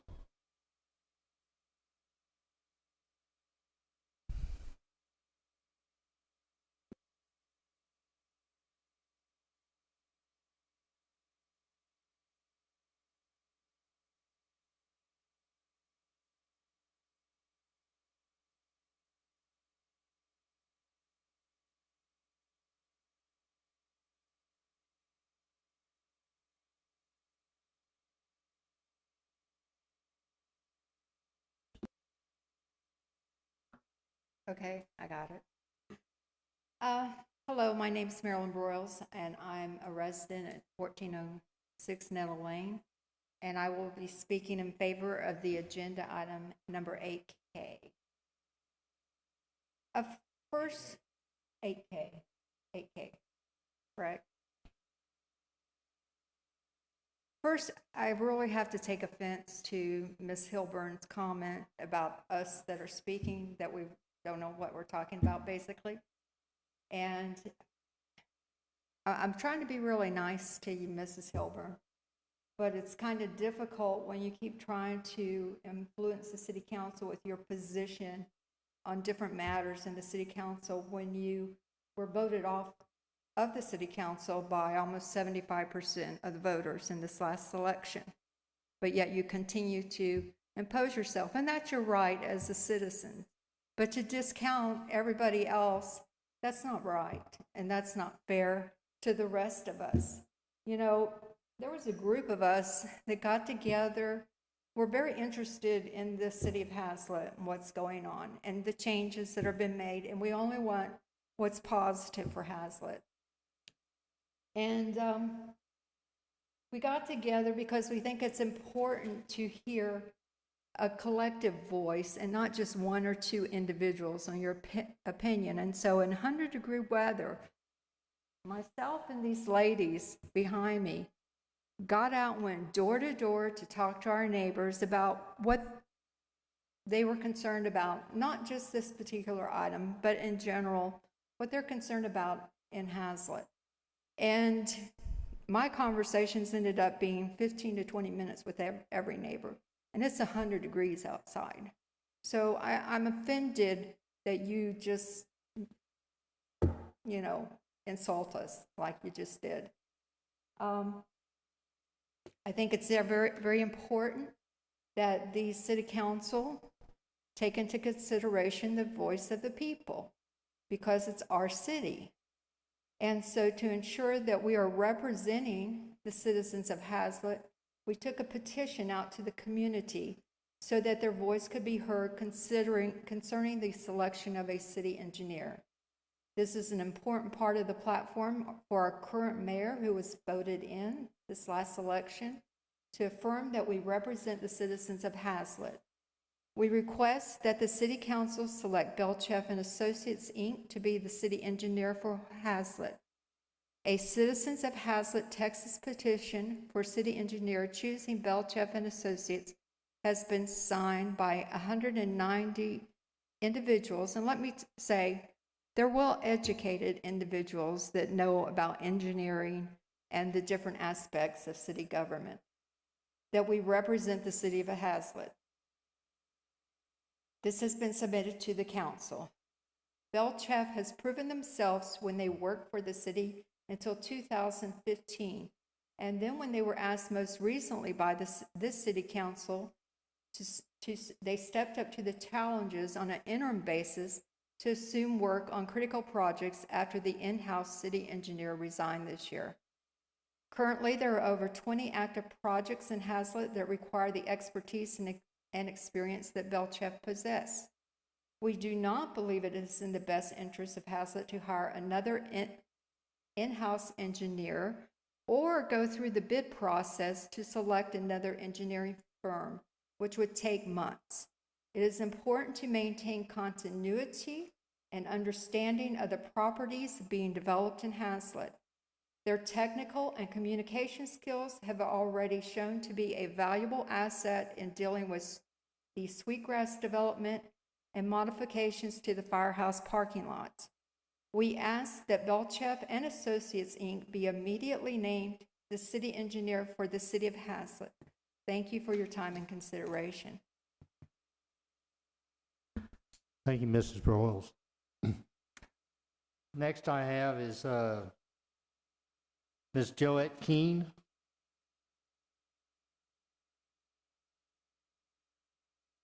Thank you very much. Joette Keene, 1410 Poppy Drive. And I'd like to speak to the suggestion by Ms. Hilborn that we have an RFP process. In my past life, in my long-term in a corporation, I actually did vendor management, so I'm very, very familiar with the RFP process. And those words are simple to say, but not so easy to execute. It can be a very timely and very engaged process to do this correctly. You know, the first thing you have to do is create a request. That requires expertise. You have to know the specifics about what you want that engineering firm to do, and make sure you ask the right questions and request the right kind of information as part of that process. So that may take several iterations. So time, of course, passes while you're going through that process of developing an appropriate and thorough request. Next, of course, you have to research what firms you want to send this to. I mean, clearly, Ms. Hilburn has spoken to some cities already, but are you going to cast that wide a net? Or are you going to target specific firms that you've done some research on to really narrow down, are these people, even these firms, really appropriate for what we're looking for? So that also takes some expertise and some time to get that done. And of course, you're going to send out your request, and you're going to give those firms a deadline, but you need to give them some time to digest your request and to thoroughly be able to answer that. However, in my past experience, it's really important that you have a methodology and a plan for how you're going to evaluate those requests, those proposals, rather, when they come back to you. And they're going to come back to you in many different forms, because each firm will answer that proposal in their own structure and way. And so you may want to consider, as you're doing your request, what are the criteria that you're going to use to evaluate those responses. That's not a trivial undertaking either, because it's going to help you determine which firm you're really going to ultimately select. And you may also want to think about which criteria are more important than some others, so you may choose to weight those. Again, this requires expertise, insight on what's really important for this firm to provide. You're going to receive your proposal. If you've done a good job creating your scorecard, that should really be done independently, not as a group think. Each person that's going in that evaluation process should be doing that on their own, using that scoring and coming away with their idea about which firm they would rank highest. You're going to come back together, you're going to look at that, and you're going to come to some decision about what firms you might want to bring in now to actually present on their proposal. Now think about this. How much time has really already elapsed? And you may choose 2, perhaps 3 firms to come in and actually present. You go through that exercise. I call that the dog and pony show. The dog and pony show means maybe they'll bring in their A team, but will you get their A team?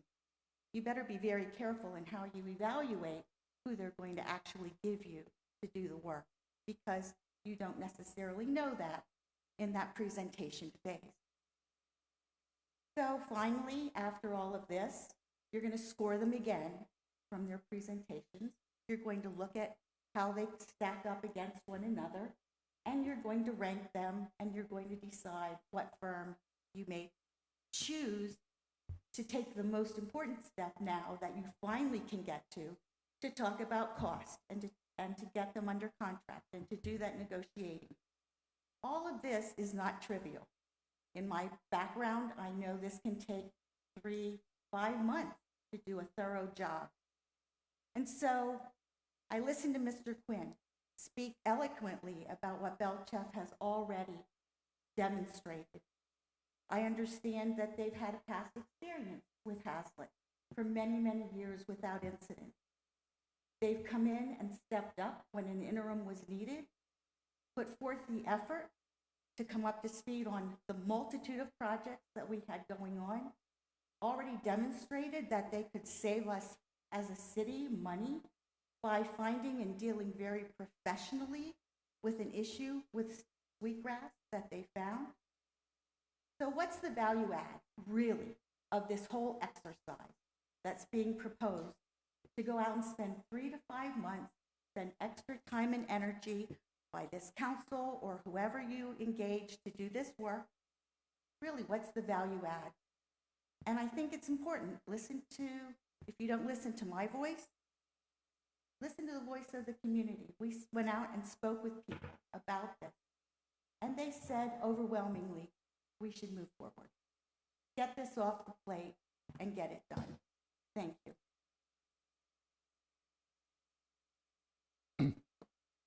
Next I have this Kathy Brandon.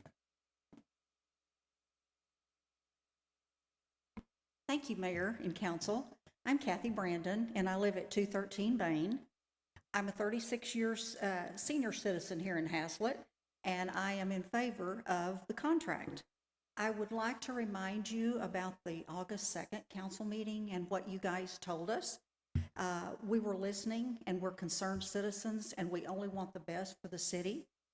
During the council meeting, Mr. Rob, you seemed unconcerned that the bill rate is higher than it would be if the city had entered into a retainer contract. I believe you commented that the developers were paying, so what's the difference? I also heard it stated that Belchef is handling all related tasks, including the day-to-day basic tasks, just the routine problems that come up, not just only the special projects from the developers. The developers aren't paying for the routine business. We are. Why would the council want to spend more of our tax dollars than is necessary? Couldn't we use those funds for roads or for the fire department that I just heard has an increase? You folks said in so many words that it was difficult for the former city engineer to handle everything, and some projects had to be outsourced to other firms. Maybe that was due to a lack of expertise. I don't know. I also heard it mentioned during the meeting that the city was behind. There was a backlog of work, and it was critical. This had to be completed, and Belchef stepped up and took care of it. Belchef has the engineering expertise, and they are the most competent people that we've worked with. They already have proven themselves. Let's move forward and get this done. This is what the citizens want. Thank you. Thank you, Ms. Brandon. I have Ms. Kitty Wertz.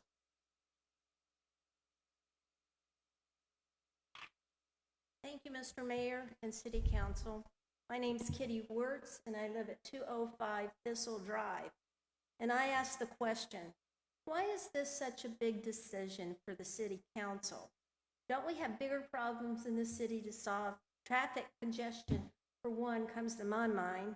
This should have been resolved even before all this discussion. We need to move ahead with the city's important business. What is the real risk of hiring Belchef and Associates?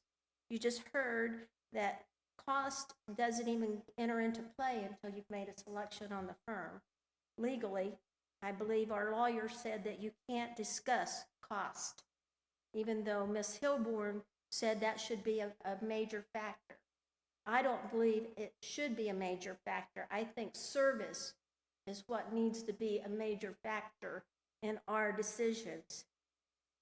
Belchef and Associates have proven their value to Haslet.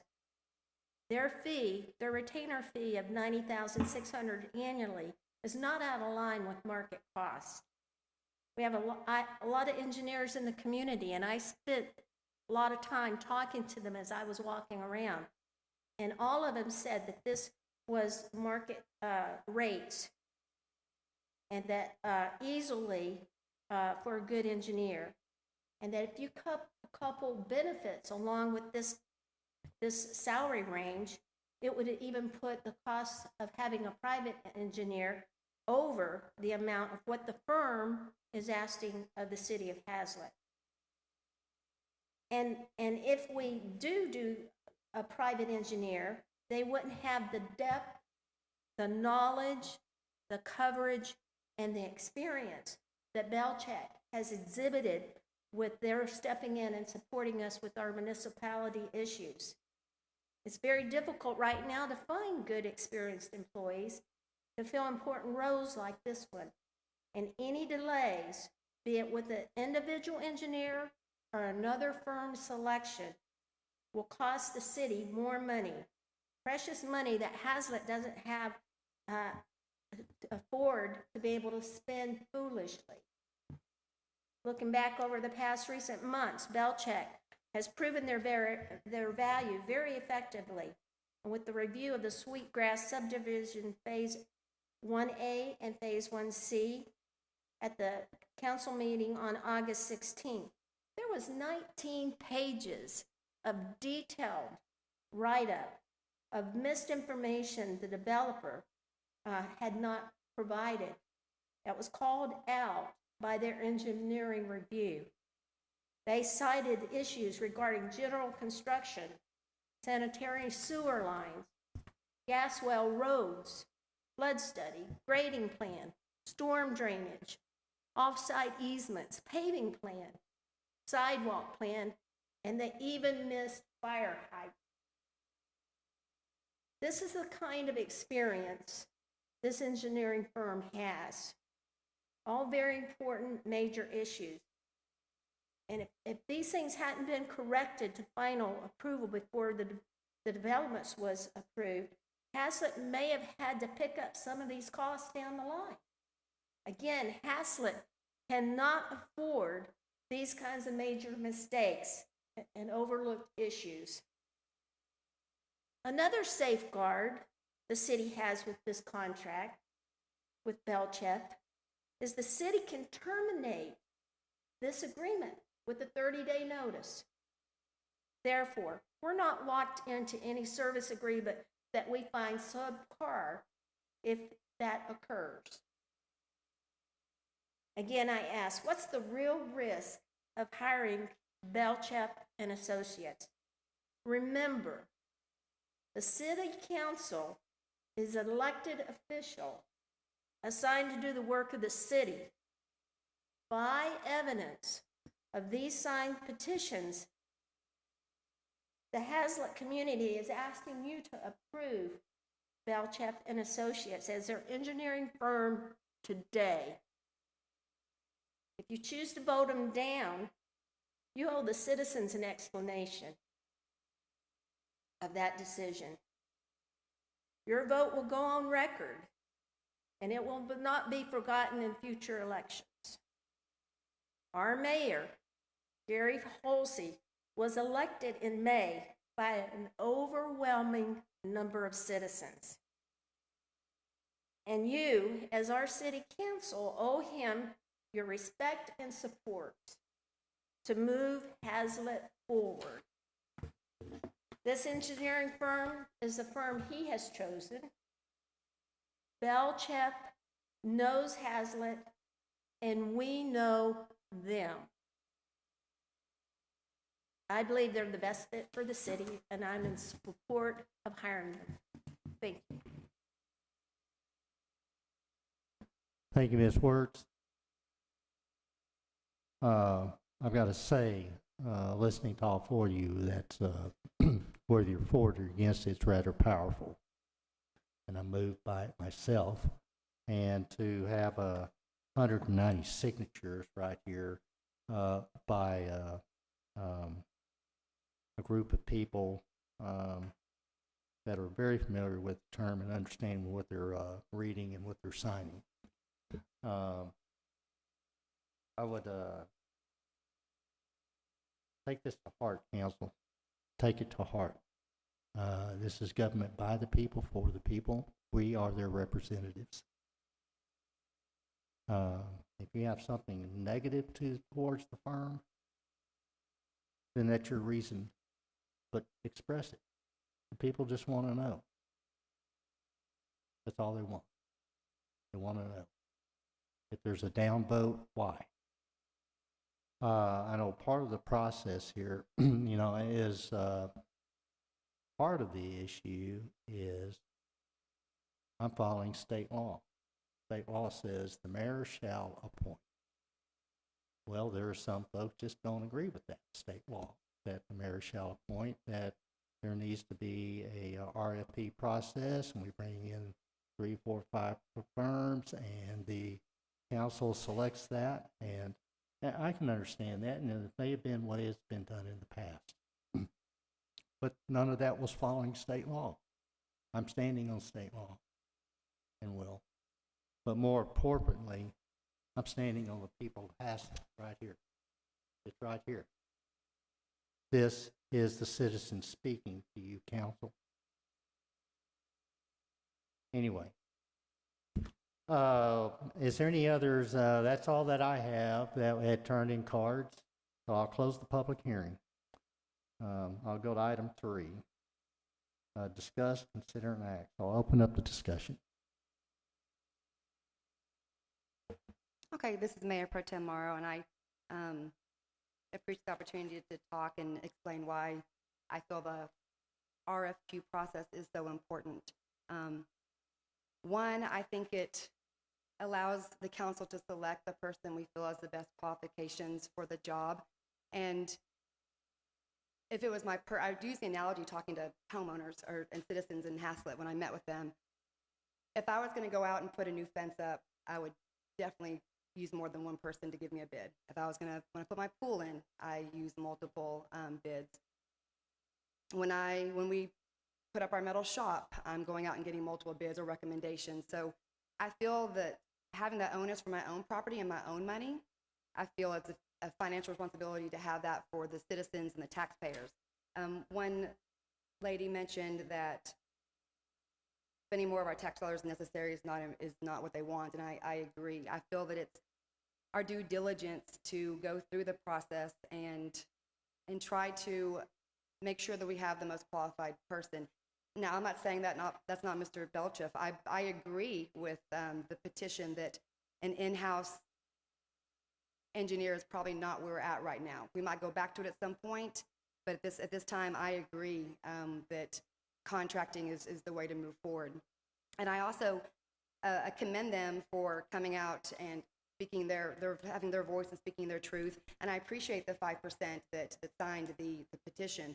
I received this at 9 or 6:30 before the meeting, so I didn't get a chance to look at every single address and cross-reference. I know there's a lot from the Meadow and Ashmore Farm and Brentwood Estates, and I would like to, and they probably were doing this very quickly as well. So I like the inclusivity of our entire community, Fairway and Haslet Park and Q White and North Glen, and I don't know, like I said, I didn't get a chance to look at all the addresses, so this might be a perfect dichotomy of our city. But I know there's also 95% of people that didn't sign this, and I just have to feel my reason for wanting to move to an RFQ is nothing against Mr. Belcheff, who I have worked with myself for over 20 years, and he does a great job. So it's not that. It's the fact that I think that doing the due diligence of going out to getting other people and other bids is why I feel we should move forward with that. And I also I really liked, is it King or Keith? Keen, oh, I was wrong both times, I apologize, Keen. I would love if she could come serve on a subcommittee to help with this process, because everything she said seemed very intelligent, and I like that she said it's a timely and an engaging process, but I feel that as the council, we have to be up to that challenge to not rush into something to not make the best responsible decision. So try to think, I want to add one more thing, and then I'll kind of take a break. I did ask, after I received Mr. Quinn's email today about invoices. Am I allowed to talk about invoices before I talk? Are you allowed to talk about invoice? And we haven't brought it before. Well, to approve or disapprove, what do you want to say about the invoice? You want to cite different items and then what they cost and things of that nature? No, not at all. I just wanted to, I guess the attorney can shush me, but I wanted to bring up that when I asked for the invoices you said we've had them 3 months, and I wanted to see, I thought it was kind of a 2-month period, but you're right, it's been 3. And we were provided the 7/1 to 7/31 analysis, which came to $61,000, and I was like, okay, that's a lot. But then I went back and pulled out the engineering services, and someone mentioned the retainer of $75.50 a month was what the contract with Mr. Belcheff was originally on 6/7 and 8/2. This came to $14,820, so that's almost double what they had anticipated or told us about the retainer per month. So I do agree that we're willing to pay the money to provide a service that's done extremely well, but I also think we need to know exactly how much we're going to be paying. And so if it's $14.80 times 12 is $177,000 a year versus the $90,000. So those are my reasonings. I'll let someone else talk about how they feel. I would like to address what you just said.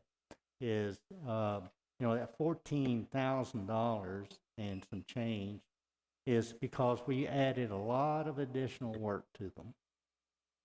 The retainer is, we're going to give you this many hours of these different type of people to address this base. This is just a base fee here.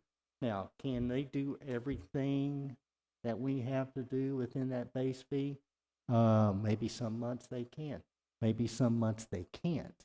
And for those hours that they work over, and particularly during this time period where they've been coming up at jet speed on these things, they're putting in a lot of hours. And it runs over that base thing. So to ask an engineering firm, I don't care who it is, to give you a bottom line price, and you'll never go over that, it doesn't happen. It just, well, you might find some, $100,000 a month, and we'll cover anything you got. It just won't happen, Mayor Pro Tem. So there needs to require understanding on your part.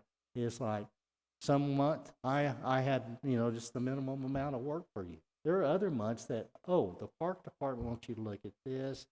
David Rogers wants to maybe do this, and this happened over here, do that. It wasn't expected, and something else is going on. And those are not related to development. It's all the development work they're doing is pass-through costs. Developers pay for it. But that base cost, yes, all the developer work. Now there might have been, so with regard to the general engineering services, that doesn't, developers don't pay for that, we do. But it's because of our own doing, whether we had poor engineering in the past, or such as the parking lot review. We're paying that out of the general fund. It's because there's more than putting concrete on the ground, and the previous engineer didn't know that. Can I ask a follow-up question? Sure. You mentioned the previous engineer. So in 2016, when our current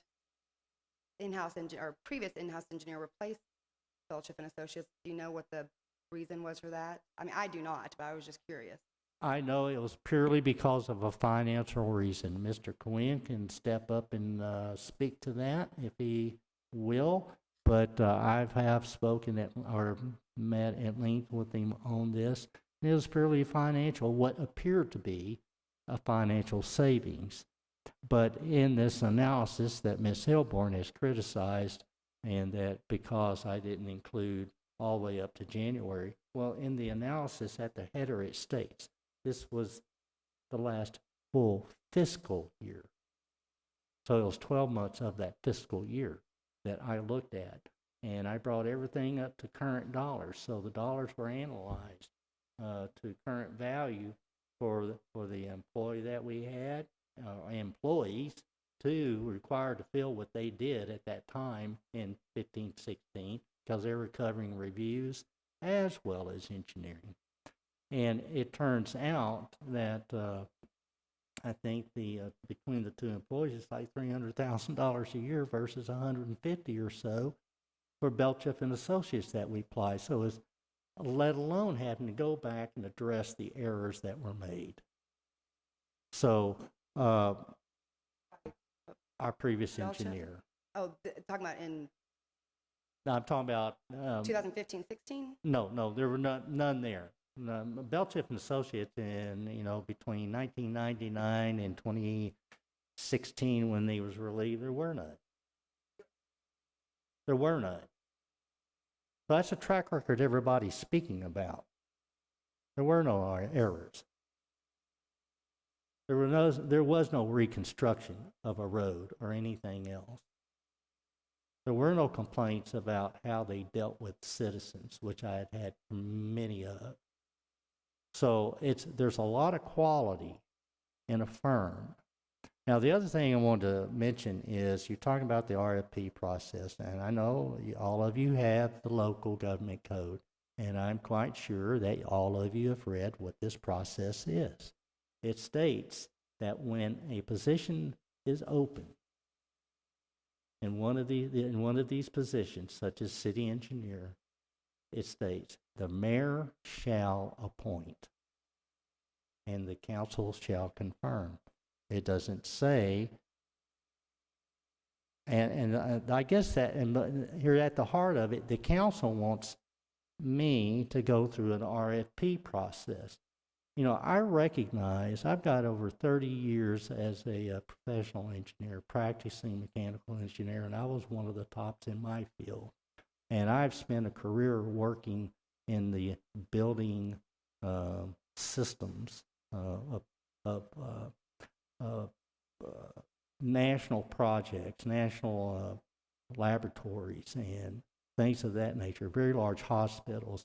I'm well aware and acquainted with civil engineers and how you interact with them and what they go through. And I will tell you, Belchip and Associates, it's kind of like a prophet has no honor in their own home. Well, Belchip and Associates is like that. They've been around, but they are one of the finest firms I've ever dealt with, even professionally. What other firms have you dealt with to Huh? compare? What other firms have you dealt with to compare them Professionally? to? Well, for, municipality. Civil engineering is civil engineering. But you bring up a very good point. They have focused their practice in 40 years on municipalities. You know, an interesting thing about Belchip and Associates. Now, you can go out, there's a lot of other firms that offer their services to be city engineers. Here's one deal, though. Here's one piece. All those other firms that are available for that, they also do development work. Now, I won't mention them by name, but we got a very prominent engineering firm doing developments out here among the developers that's going on up around Blue Mountain Road, those big developments. And they offer their services as being city engineer. But I would find that to be a conflict of interest. Belchip Associates, they do not do development work for that reason. They have purposely stayed out of it because here you'd have a firm that is doing the development work, but also on behalf of the city, they're telling other developers, engineers, what they're going to do. That's a conflict. Belchip and Associates has focused their practice over these many years on just providing service to the city, and they have never done development work for that reason.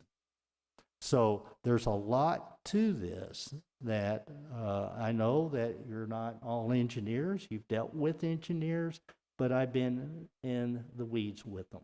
And I have a high confidence in myself to recognize quality in engineers that's in this line of business. And that's why I am very comfortable. You know what? And May in a year and, and another 8 months, I made the wrong decision, you select another mayor. That's how strongly I feel about it. But I'm following the state law.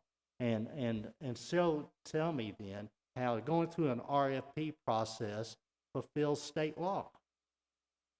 It doesn't. Great. It says mayor shall appoint. I was talking about the RFQ process, and I think that. Well, first it's an RFP, request for I proposal. thought it was request for qualifications. You're right, qualifications and proposal. And I agree. I'm not saying that Belchip and Associates might not be the right ones. I just feel my due diligence. I could not feel as an elected official, and 95% of the citizens haven't spoken. I've talked to numerous citizens that are in support of the process, the RFQ process.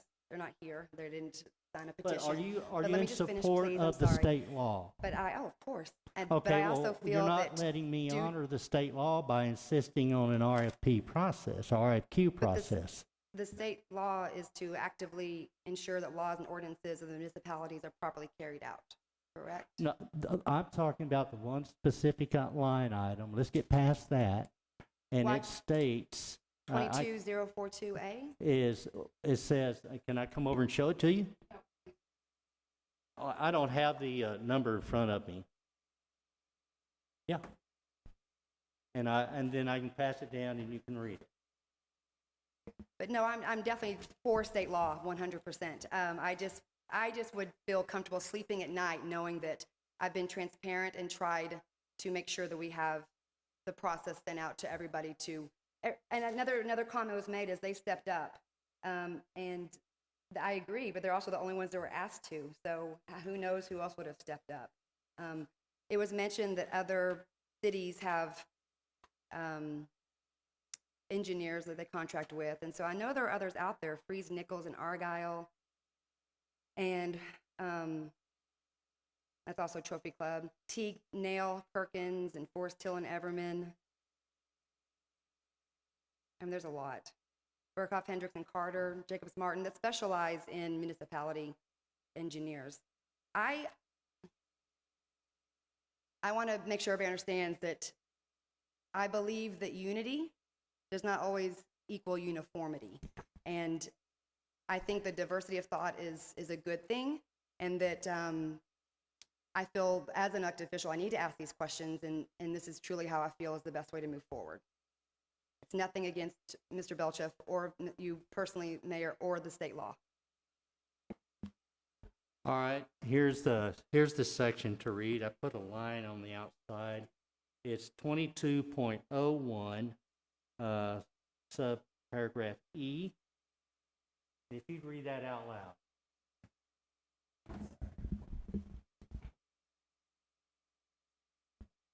Can you tell us what page that's on? For those of us virtuals who have our books.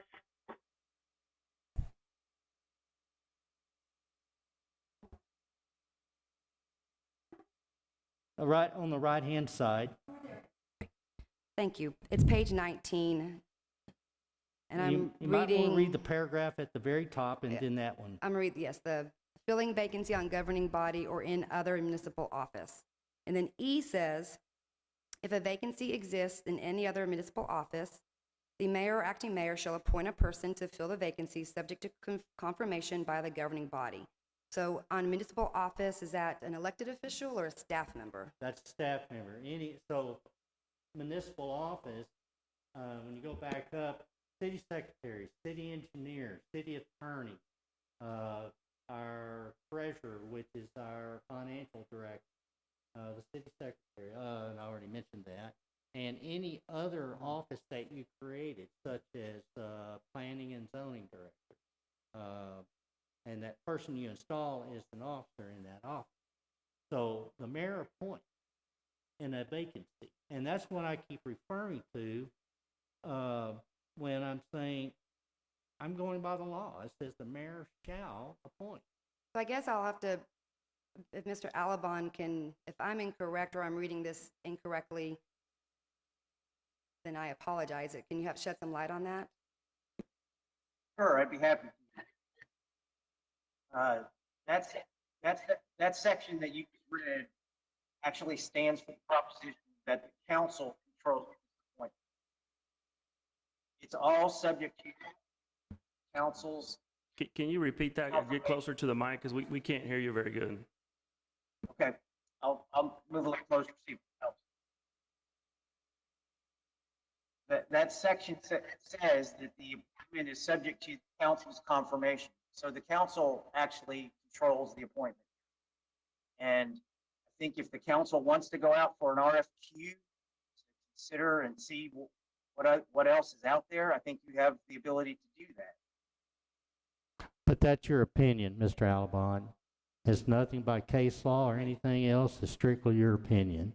May I And when I follow the state law, it says the mayor shall. That's what I interpreted shall. Now, you've got to Yeah, confirm. that's your opinion of what the state law says, and you have nothing backing you up either on that. And sir. Mr. Alabon, let me say this. You have a very strong opinion about this.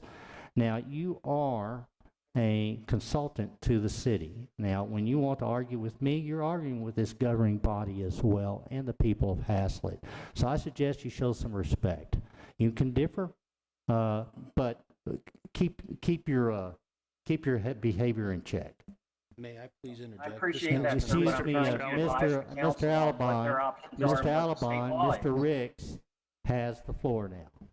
I'd like to interject real quick, and just because again, Councilmember Robb even asked me. I'm come from a subcontract management background.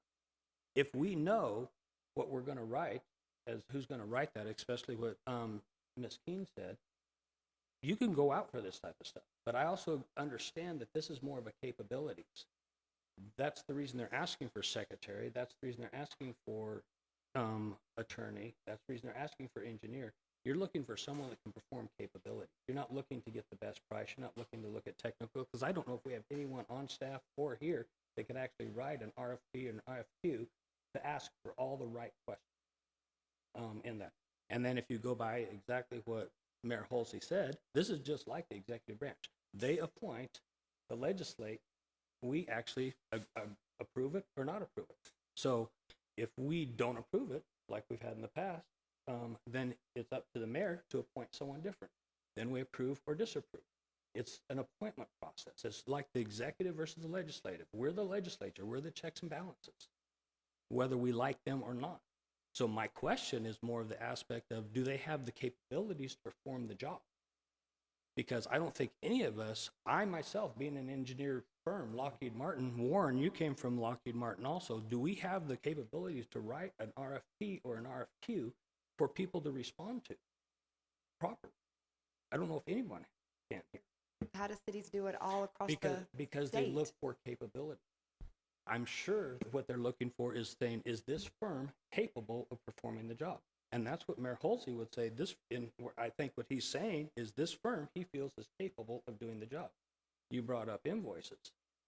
I do not know, but I would assume that if we went to get somebody else, that $14,000 is going to turn to $25,000, $30,000. The firm that we're looking at right now actually already has history. One of the biggest things that was already explained in the August 2nd one is the aspect of, with them having history, they just need to be brought up to speed. We get a new firm, they're going to have to know, they're going to have to learn everything about Haslet. And that was $56,000 when we brought up to speed. And so double that, maybe 1.2 times that, if you brought someone else that wasn't familiar with it. And that's what I brought up even at that meeting. You take it, if we're going to bring someone brand new into it, they're going to have a learning curve. That learning curve means they're going to have to spend a lot more hours figuring out where we're at, whereas Belchaff is probably almost there. Again, I may be wrong, you may be looking at it, but I'm looking at, the mayor has come to us and says, I feel that this firm has the capabilities. And I ask anybody, can anybody tell me that they're incapable? Or why did in 2016, those that were here, is there anybody that made this firm incapable of doing the job? Because that's the question I believe we're being asked. If we, when we go back again, we say no. Mayor Halsey is going to go look at the other people, and then he's going to come to us and say, this one I feel is capable. Now 3 months have gone down by the road again. Going back to what Ms. Keene has said. We take and we say, no, we don't feel they're capable either. So we go to the next one. When's that going to end? If someone is capable of doing the job, exactly what we're saying, if we find out that they're incapable, we can terminate the contract. We have 30 days to terminate the contract and go find someone else. I think this is more of, we need to be looking at it from a capability standpoint, not I want the best thing, because I would say right now they've shown that they are. And that's my opinion. I thank you. That helps put some things in perspective. But I still go back to the capable person that's going to put my pool in and the capable person that's going to build my fence. I still would like to get multiple options to have that. That's my background and Joette's background. You can, because you have a spec, especially what I was asking about when we did the fire station, and I wanted to kick things back to actually redo it because we didn't have a good spec that we went out and asked for people to respond to. And that's the reason we found we probably should have had a better spec. When you're building a pool, you can actually have somebody there that understands this is what's in that specification. When you're building a fence, you have, this is what's in the specification. Then you go out and you get those bids. Here, you're asking for a very overarching capabilities. And I don't know if you're going to get the answer. When are you going to get the right answer? Yeah. So.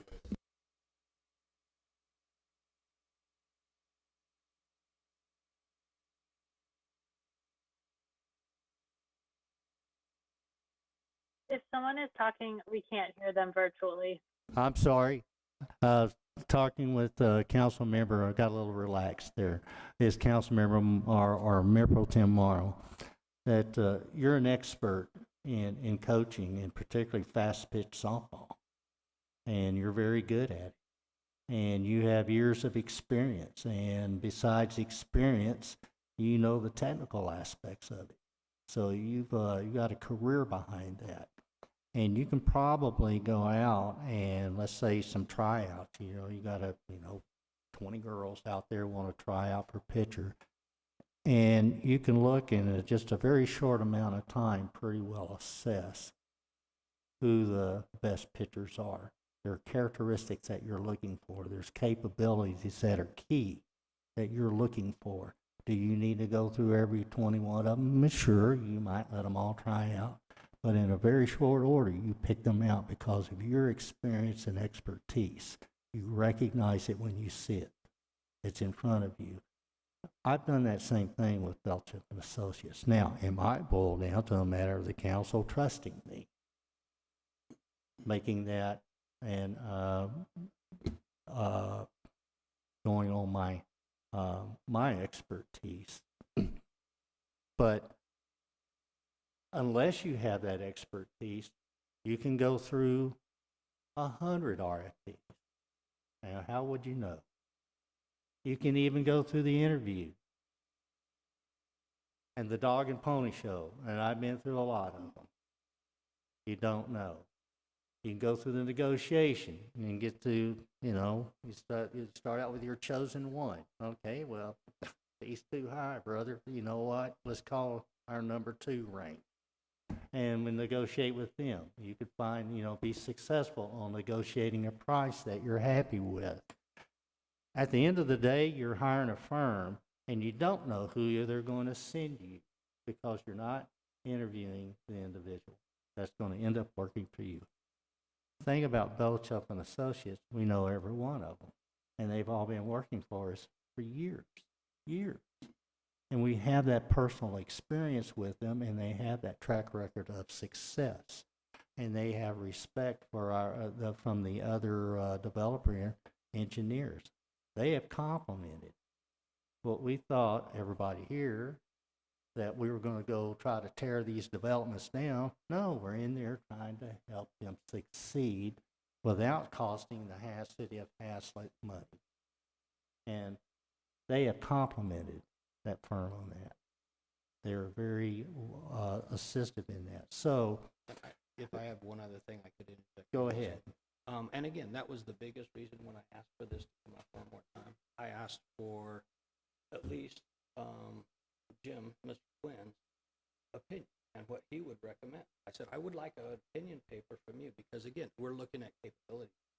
And so, again, this is someone also that, if I'm going to respect the mayor's decision and also the city administrator's decision, we should be hiring Belchuk. We can go one more step further and look at planning and zoning. Other people that have actually been with Belchuk Associates, I've talked to them. They, how professional they've felt.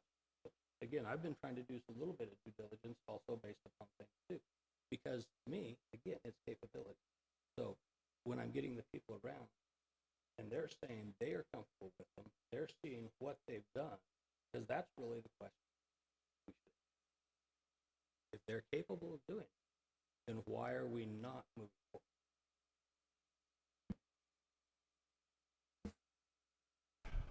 I'll tell you, it's a good discussion.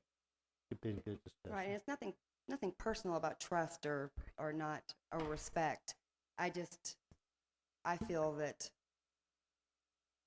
there's a process that must be done in order to make sure that we've done what I feel I can sleep at night. Back to coaching, I feel like when I make a decision, and I would let all 20 girls try out, even though you can tell sometimes quickly who is the best, but I still, if I just pick one girl and she's all I go with, I don't give anybody else a chance, that could come back on me. So everybody gets a chance, and everybody is willing to show what they can do.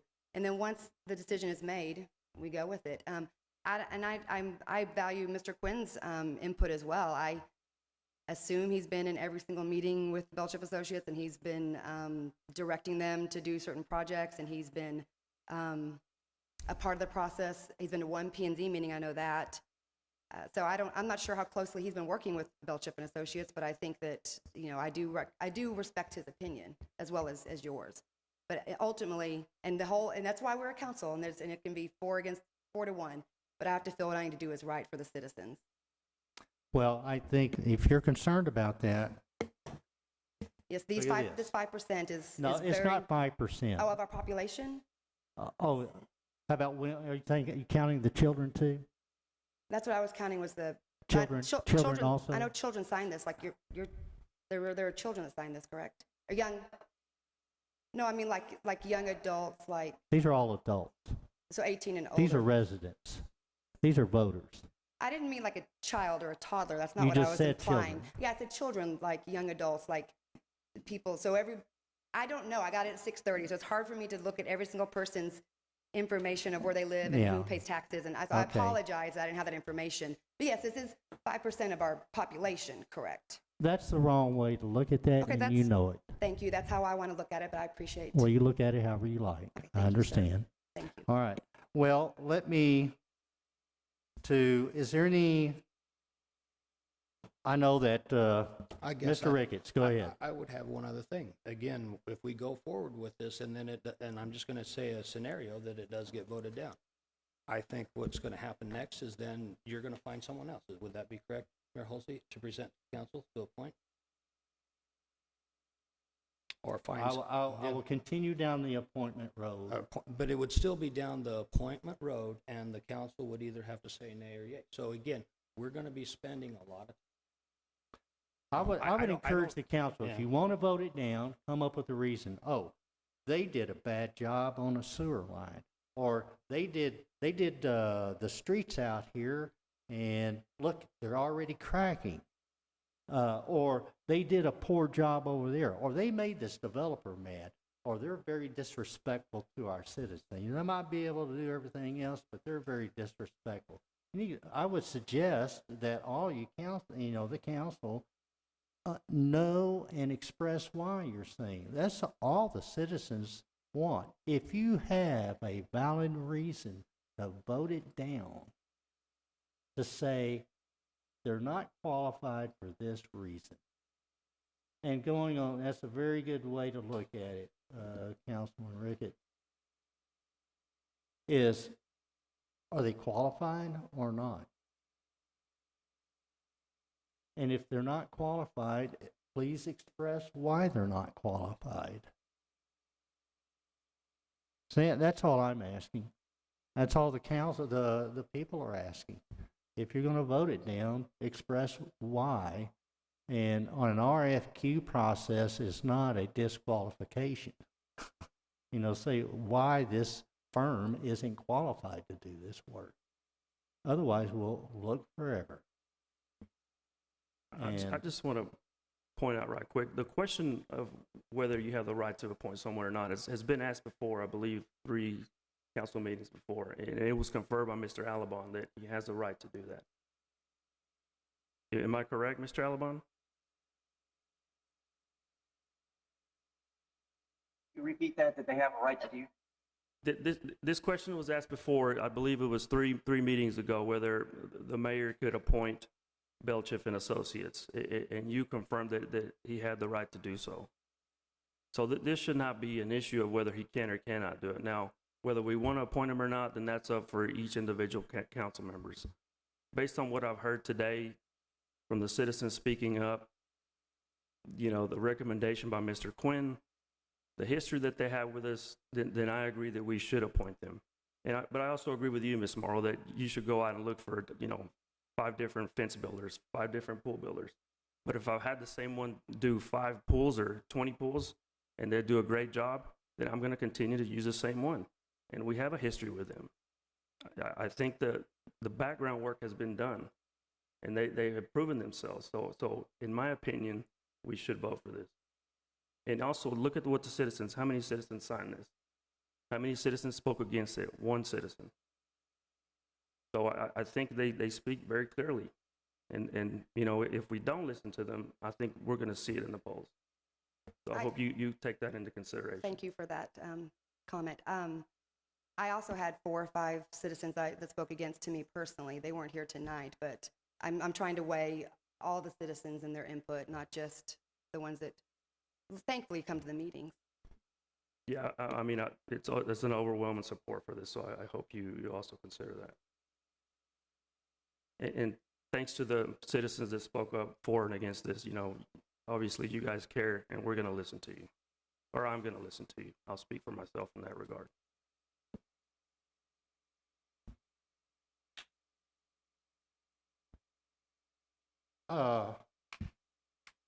Councilman Clark, Councilman Rob, would y'all like to say anything, any further on this? Okay, I'm seeing, smiles and no's, or Councilman Rob? Yeah, this is Councilman.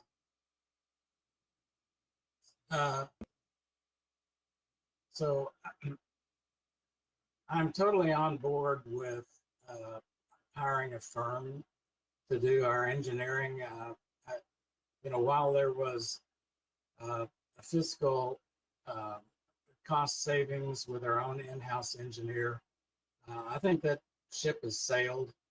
And, to me, that's not even an option anymore. We need a firm to represent us. And I've been happy with what I've seen from Belchiff. Was initially very concerned, but that turned out not to be the case at all. And I have to applaud them for working with the developer to come to a satisfactory agreement with those engineering plans for some developments. So, and if we were to go out with an RFQ, I think there's a good point that we may not have the expertise to write one, and then we probably don't have the expertise to qualify what the responses we would get. And that would drag out for some period of time. I'll go along with whatever you all want to do. However, there's a part of me that would say, let's get this behind us and move on to something else. We won't be, I don't think we'll be dissatisfied if we pick Belchiff. And even if we did get an RFQ out and responses, the Belchiff could easily be the choice, and they could continue on as the interim. But that will drag it out. There's a lot of advantage to having some finality on this and getting past it. I do appreciate the mayor's points and his position. I do appreciate the comments from the citizens and those that have particularly applaud the effort from the women that went out and obtained those petitions. That shows a lot of interest in city government that frankly we haven't seen much of before, and I appreciate your efforts in that regard. I don't know. There was one other point I wanted to make that eludes me. Maybe I'll yield it. Maybe I'll think of it.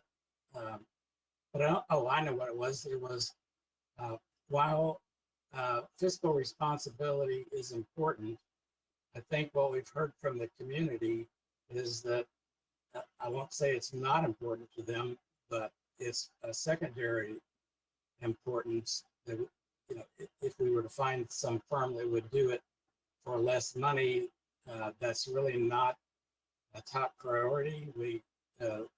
They more value past experience and track record and what they're doing for us now. So I think we need to consider that, and our decision as well. Like I said, if you want to go out for an RFQ, I'll support that. But if you have reservations, I would just as soon move on.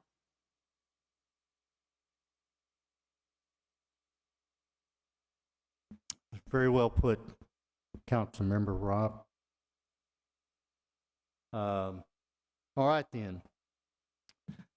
If there's not any more discussion, then let's have a motion. I guess I'll go ahead and make a comment real quick. Say it again. before We make a motion if that's okay. I'd like to make a comment if that's okay before. Please the make a motion. comment. I agree that we definitely should consider the RFQ process, but it's been nice to see what Belchef has done up to this point. To keep it simple and sweet, a lot of my points are similar to Councilmember Rob. Thank you, Councilmember Could Ricketts. somebody summarize?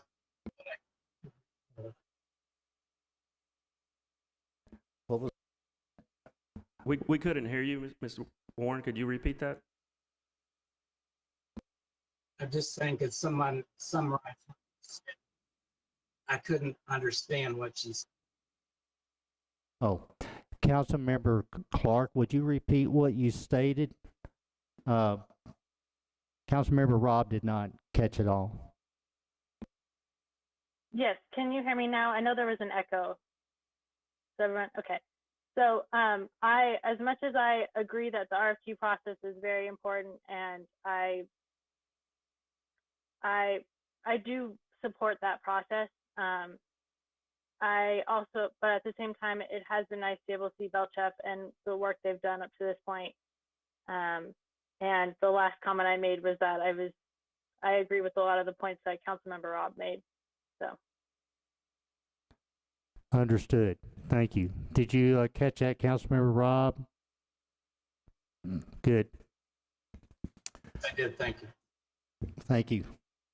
All right, I'll take it back to the council. Can we have a motion? This is Councilmember Ricketts, and since I requested this, I move to appoint Belchef and Associates as the city engineer. Motion is made to appoint Belchef and Associates as the city engineer. Is there a second? I second that. There's a second. Is there any further discussion? Just want to make Councilmember Rob. So Please go ahead. would the terms be under the proposal that was previously submitted? Yes, sir, it would.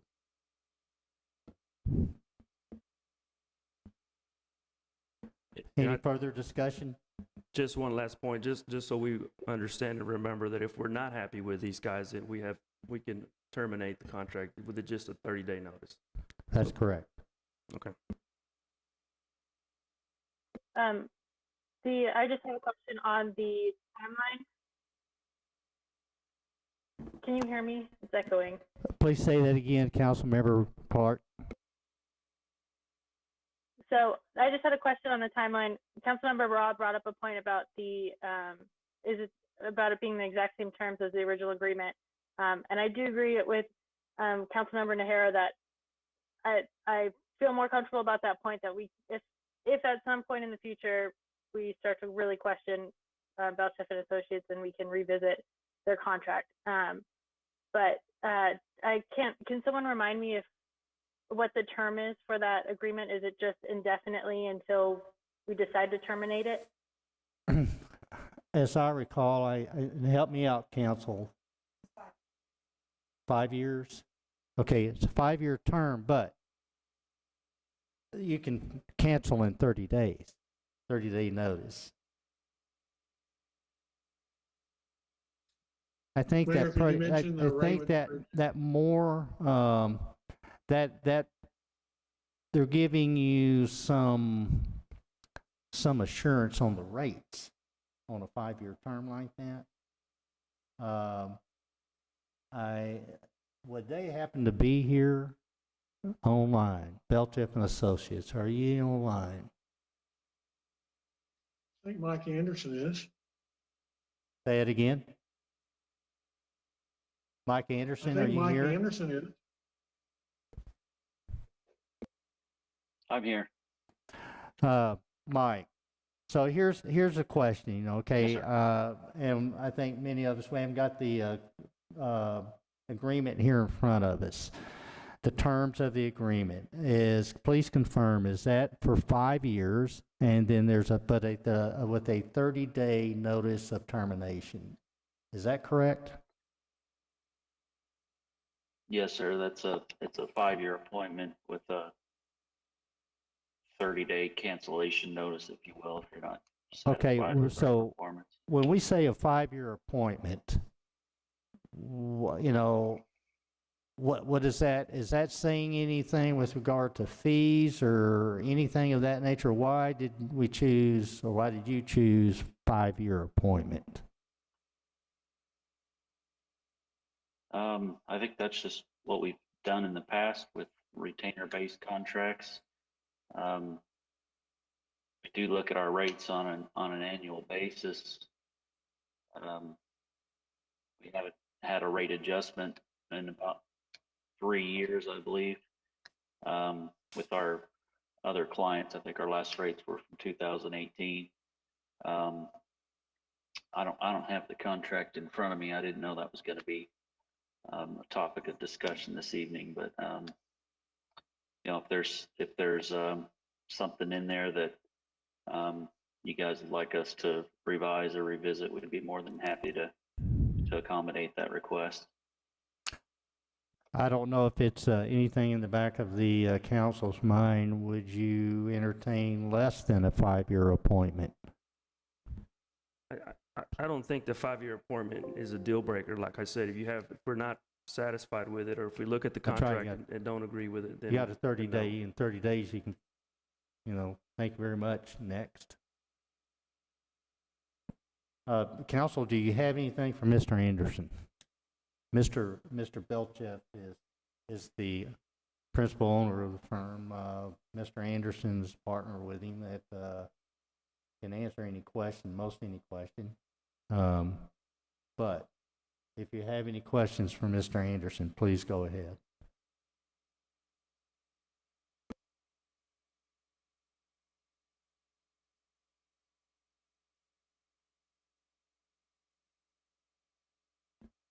Does everybody, fundamentally understand the contract?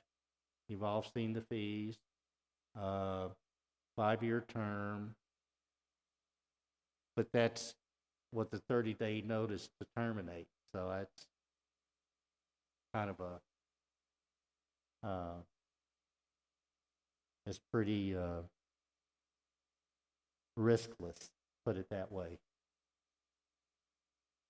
Nonetheless, all right, so there's been a motion. Did we get a second on that? We did, Councilmember Nahira. So we have a motion and a second. There was a little bit of discussion, and Councilmember Rob, did you have something you wanted to bring up during discussion before we take the vote? No. All right, I'll call for the vote. Councilmember Can the vote, I'm sorry, I'm sorry. Can the motion be repeated? I know that we just had a discussion. I didn't catch that. Please state it again. Okay, can you hear me now? You want me to repeat the motion? I will repeat. Yes, please. Now that we've had discussion, it would just be nice to. Okay, a motion was made by Councilmember Ricketts to approve or appoint Belchev and Associates as city engineer. It was seconded by Councilmember Nahira.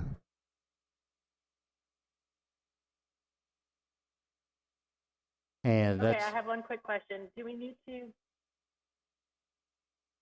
include anything in that motion as far as per the agreement that was presented to council or anything like that? Sure, if you would feel very more comfortable with that, that would be appropriate. You can make what? Yeah, add an amendment to the motion. Ask for an amendment to the motion that the motion include in accordance with the contract presented to the council. Okay, then I request that the motion be amended to include the language that it includes the agreement that was presented to council. Okay, the council member Clark is asking that the motion be amended to include the appointment of Belchef and Associates as city engineer in accordance with the contract that was presented to the city council. Do you agree to the amendment? I agree to the amendment. Second, do you agree to the amendment? I agree to the amendment. Okay, the amendment is agreed to by the first and the second, so that's what before our vote is. Any questions with regard to any discussion to this item? All right then, I'm going to call for the vote. Mayor Pro Tem Morrow. Nothing personal, but I can't in good conscience say yes, so nay. Nay. No, okay. Councilmember Ricketts. Aye. Councilmember Nahira. Aye. Councilmember Clark. Aye.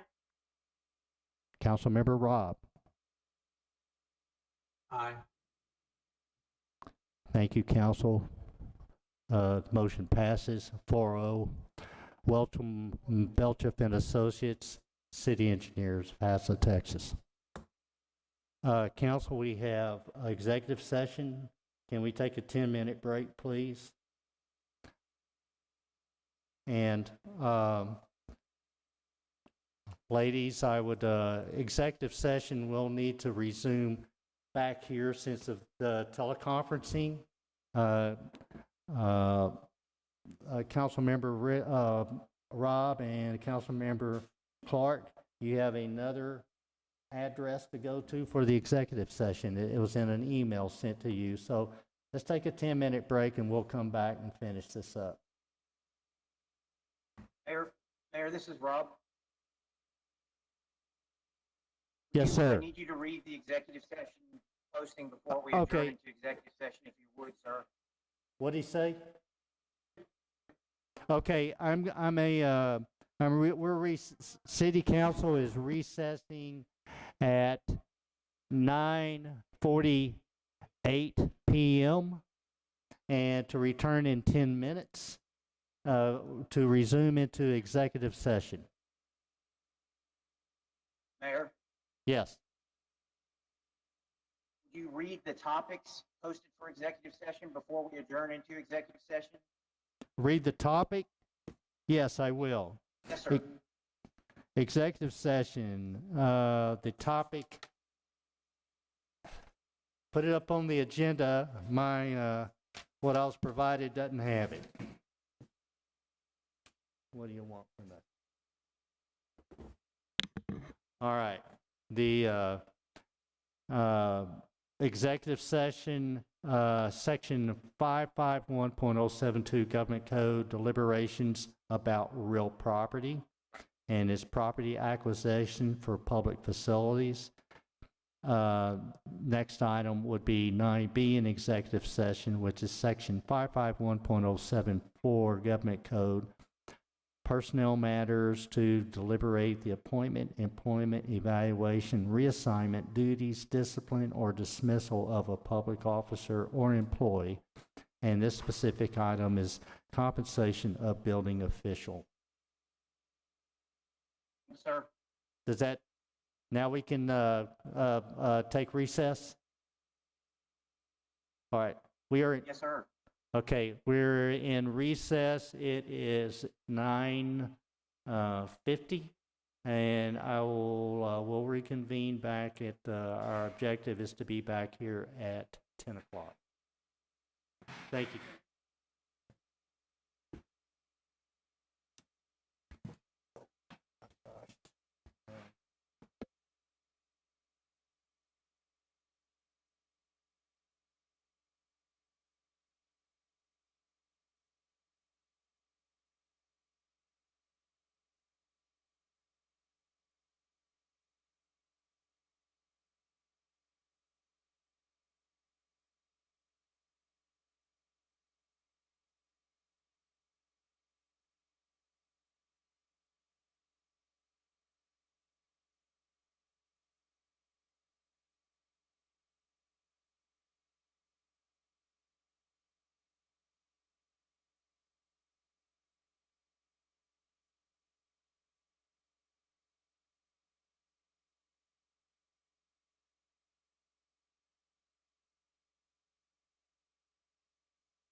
This conference is no longer being recorded.